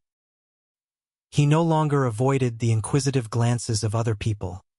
He did not care if he was exciting their suspicions, and as a matter of fact they were fleeing, traveling elsewhere. Numerous bathing houses stood empty, the occupants of the dining hall became more and more scattered, and in the city now one rarely saw a foreigner. The truth seemed to have leaked out. The panic, despite the reticence of those whose interests were involved, seemed no longer avoidable. But the woman with the pearls remained with her family, either because the rumors had not yet reached her or because she was too proud and fearless to heed them. Tadzio remained, and to Aschenbach, in his infatuation, it seemed at times as though flight and death might remove all the disturbing elements of life around them and he stay here alone with the boy. Yes, by the sea in the forenoon, when his eyes rested heavily, irresponsibly, unwaveringly on the thing he coveted, or when, as the day was ending, he followed shamelessly after him through streets where the hideous death lurked in secret. At such times the atrocious seemed to him rich in possibilities, and laws of morality had dropped away. Like any lover, he wanted to please, and he felt a bitter anguish lest it might not be possible. He added bright youthful details to his dress, he put on jewels, and used perfumes. During the day he often spent much time over his toilet and came to the table strikingly dressed, excited, and in suspense. In the light of the sweet youthfulness which had done this to him, he detested his aging body. The sight of his gray hair, his sharp features, plunged him into shame and hopelessness. It induced him to attempt rejuvenating his body and appearance. He often visited the hotel barber. Beneath the barber's apron, leaning back in the chair under the gossiper's expert hands, he winced to observe his reflection in the mirror. "Gray," he said, making a wry face. "A little," the man answered, "due entirely to a slight neglect, and indifference to outward things, which is conceivable in people of importance, but it is not exactly praiseworthy. And all the less so since such persons are above prejudice in matters of nature or art. If the moral objections of certain people to the art of cosmetics were to be logically extended to the care of the teeth, they would give no slight offense. And after all, we are just as old as we feel, and under some circumstances gray hair would actually stand for more of an untruth than the despised correction. In your case, sir, you are entitled to the natural color of your hair. Will you permit me simply to return what belongs to you? How is that? Aschenbach asked. Then the orator washed his client's hair with two kinds of water, one clear and one dark, and it was as black as in youth. Following this, he curled it with irons into soft waves, stepped back, and eyed his work. All that is left now, he said, would be to freshen up the skin a little, and like someone who cannot finish, cannot satisfy himself, he passed with quickening energy from one manipulation to another. Aschenbach rested comfortably, incapable of resistance, or rather his hopes aroused by what was taking place. In the glass he saw his brows arch more evenly and decisively. His eyes became longer, their brilliance was heightened by a light touching up of the lids. A little lower, where the skin had been a leatherish brown, he saw a delicate crimson tint grow beneath a deft application of color. His lips, bloodless a little while past, became full and as red as raspberries. The furrows in the cheeks and about the mouth, the wrinkles of the eyes, disappeared beneath lotions and cream. With a knocking heart he beheld a blossoming youth. Finally the beauty specialist declared himself content after the manner of such people by obsequiously thanking the man he had been serving. A trifling assistance, he said as he applied one parting touch. Now the gentleman can fall in love unhesitatingly. He walked away fascinated.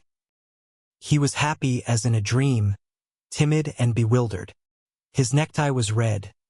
His broad-brimmed straw hat was trimmed with a variegated band. A tepid storm wind had risen. It was raining sparsely and at intervals, but the air was damp, thick, and filled with the smell of things rotting. All around him he heard a fluttering, pattering, and swishing.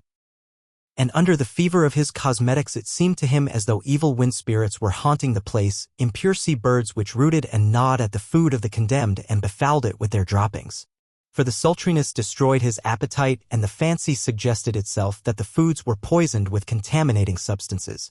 Tracking the boy one afternoon, Aschenbach had plunged deep into the tangled center of the diseased city. He was becoming uncertain of where he was, since the alleys, waterways, bridges, and little squares of the labyrinth were all so much alike, and he was no longer even sure of directions. He was absorbed with the problem of keeping the pursued figure in sight. And, driven to disgraceful subterfuges, flattening himself against walls, hiding behind the backs of other people, for a long time he did not notice the weariness, the exhaustion, with which emotion and the continual suspense had taxed his mind and his body. Tadzio walked behind his companions. He always allowed the governess and the nun-like sisters to precede him in the narrow places. And loitering behind alone, he would turn his head occasionally to look over his shoulder and make sure by a glance of his peculiarly dark gray eyes that his admirer was following. He saw him and did not betray him. Drunk with the knowledge of this, lured forward by those eyes, led meekly by his passion, the lover stole after his unseemly hope, but finally he was cheated and lost sight of him. The poles had crossed a short, arching bridge. The height of the curve hid them from the pursuer, and when he himself had arrived there, he no longer saw them. He hunted for them vainly in three directions, straight ahead and to either side along the narrow, dirty wharf. In the end, he was so tired and unnerved that he had to give up the search. His head was on fire, his body was covered with a sticky sweat, his knees trembled. He could no longer endure the thirst that was torturing him, and he looked around for some immediate relief. From a little vegetable store he bought some fruit strawberries, soft and overly ripe, and he ate them as he walked. A very charming, forsaken little square opened up before him. He recognized it. Here he had made his frustrated plans for flight weeks ago. He let himself sink down on the steps of the cistern in the middle of the square, and laid his head against the stone cylinder. It was quiet. Grass was growing up through the pavement. Refuse was scattered about. Among the weather-beaten, unusually tall houses surrounding him there was one like a palace, with little lion-covered balconies, and Gothic windows with blank emptiness behind them. On the ground floor of another house was a drugstore. Warm gusts of wind occasionally carried the smell of carbolic acid. He sat there, he, the master, the artist of dignity, the author of The Wretch, a work which had, in such accurate symbols, renounced vagabondage and the depths of misery, had denied all sympathy with the engulfed, and had cast out the outcast. The man who had arrived and, victor over his own knowledge, had outgrown all irony and acclimatized himself to the obligations of public confidence. Whose reputation was official, whose name had been knighted, and on whose style boys were urged to pattern themselves. He sat there. His eyelids were shut. Only now and then a mocking, uneasy side glance slipped out from beneath them, and his loose lips, set off by the cosmetics, formed isolated words of the strange dream logic created by his half-slumbering brain. For beauty, Phaedrus, mark me, beauty alone is both divine and visible at once, and thus it is the road of the sensuous, it is, little Phaedrus, the road of the artist to the spiritual. But do you now believe, my dear, that they can ever attain wisdom and true human dignity for whom the road to the spiritual leads through the senses? Or do you believe rather, I leave the choice to you, that this is a pleasant but perilous road, a really wrong and sinful road, which necessarily leads astray? For you must know that we poets cannot take the road of beauty without having Eros join us and set himself up as our leader. Indeed, we may even be heroes after our fashion, and hardened warriors, though we be like women. For passion is our exaltation, and our desire must remain love that is our pleasure and our disgrace. You now see, do you not, that we poets cannot be wise and dignified? That we necessarily go astray, necessarily remain lascivious, and adventurers in emotion? The mastery of our style is all lies and foolishness. Our renown and honor are a farce. The confidence of the masses in us is highly ridiculous. And the training of the public and of youth through art is a precarious undertaking which should be forbidden. For how indeed could he be a fit instructor who is born with a natural leaning towards the precipice? We might well disavow it and reach after dignity, but wherever we turn it attracts us. Let us say, renounce the dissolvent of knowledge, since knowledge, Phaedrus, has no dignity or strength. It is aware, it understands and pardons, but without reserve and form. It feels sympathy with the precipice, it is the precipice. This then we abandon with firmness, and from now on our efforts matter only by their yield of beauty, or in other words, simplicity, greatness, and new rigor, form, and a second type of openness. But form and openness, Phaedrus, lead to intoxication and to desire, lead the noble perhaps into sinister revels of emotion which his own beautiful rigor rejects as infamous, lead to the precipice, yes they too lead to the precipice. They lead us poets there, I say, since we cannot force ourselves, since we can merely let ourselves out, and now I am going, Phaedrus. You stay here, and when you no longer see me, then you go too. A few days later, as Gustav von Aschenbach was not feeling well, he left the beach hotel at a later hour in the morning than usual. He had to fight against certain attacks of vertigo which were only partially physical and were accompanied by a pronounced malaise. A feeling of bafflement and hopelessness while he was not certain whether this had to do with conditions outside him or with his own nature. In the lobby he noticed a large pile of luggage ready for shipment. He asked the doorkeeper who it was that was leaving, and heard in answer the Polish title which he had learned secretly. He accepted this without any alteration of his sunken features, with that curt elevation of the head by which one acknowledges something he does not need to know. Then he asked, "When?" The answer was, "After lunch." He nodded and went to the beach. It was not very inviting. Rippling patches of rain retreated across the wide flat water separating the beach from the first long sandbank. An air of autumn, of things past their prime, seemed to lie over the pleasure spot which had once been so alive with color and was now almost abandoned. The sand was no longer kept clean. A camera, seemingly without an owner, stood on its tripod by the edge of the sea, and a black cloth thrown over it was flapping noisily in the wind. Tadzio, with the 3 or 4 companions still left, was moving about to the right in front of his family's cabin. And midway between the sea and the row of bathing houses, lying back in his chair with a robe over his knees, Aschenbach looked at him once more. The game, which was not being supervised since the women were probably occupied with preparations for the journey, seemed to have no rules, and it was degenerating. The stocky boy with the sleek black hair who was called Jascha had been angered and blinded by sand flung in his face. He forced Tadzio into a wrestling match which quickly ended in the fall of the beauty, who was weaker. But as though in the hour of parting the servile feelings of the inferior had turned to merciless brutality and were trying to get vengeance for a long period of slavery, the victor did not let go of the boy underneath, but knelt on his back and pressed his face so persistently into the sand that Tadzio, already breathless from the struggle, was in danger of strangling. His attempts to shake off the weight were fitful. For moments they stopped entirely and were resumed again as mere twitchings. Enraged, Aschenbach was about to spring to the rescue, when the torturer finally released his victim. Tadzio, very pale, raised himself halfway and sat motionless for several minutes, resting on one arm, with rumpled hair and glowering eyes. Then he stood up completely and moved slowly away. They called him, cheerfully at first, then anxiously and imploringly. He did not listen. The swarthy boy, who seemed to regret his excesses immediately afterwards, caught up with him and tried to placate him. A movement of the shoulder put him at his distance. Tadzio went down obliquely to the water. He was barefoot and wore his striped linen suit with the red bow. He lingered on the edge of the water with his head down, drawing figures in the wet sand with one toe. Then he went into the shallows, which did not cover his knees in the deepest place, crossed them leisurely, and arrived at the sandbank. He stood there a moment, his face turned to the open sea. Soon after, he began stepping slowly to the left along the narrow stretch of exposed ground. Separated from the mainland by the expanse of water, separated from his companions by a proud moodiness, he moved along, a strongly isolated and unrelated figure with fluttering hair.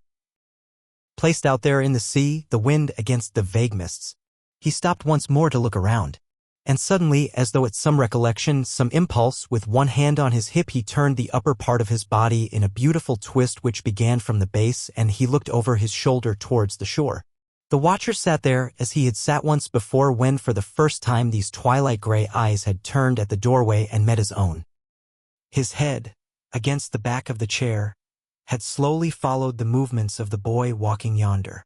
Now, simultaneously with this glance, it rose and sank on his breast, so that his eyes looked out from underneath, while his face took on the loose, inwardly relaxed expression of deep sleep. But it seemed to him as though the pale and lovely lure out there were smiling to him, nodding to him. As though, removing his hand from his hip, he were signaling to come out, were vaguely guiding towards egregious promises. And, as often before, he stood up to follow him. Some minutes passed before any one hurried to the aid of the man who had collapsed into one corner of his chair. He was brought to his room, and on the same day a respectfully shocked world received the news of his death. The end. Thanks for listening to Death in Venice by Thomas Mann.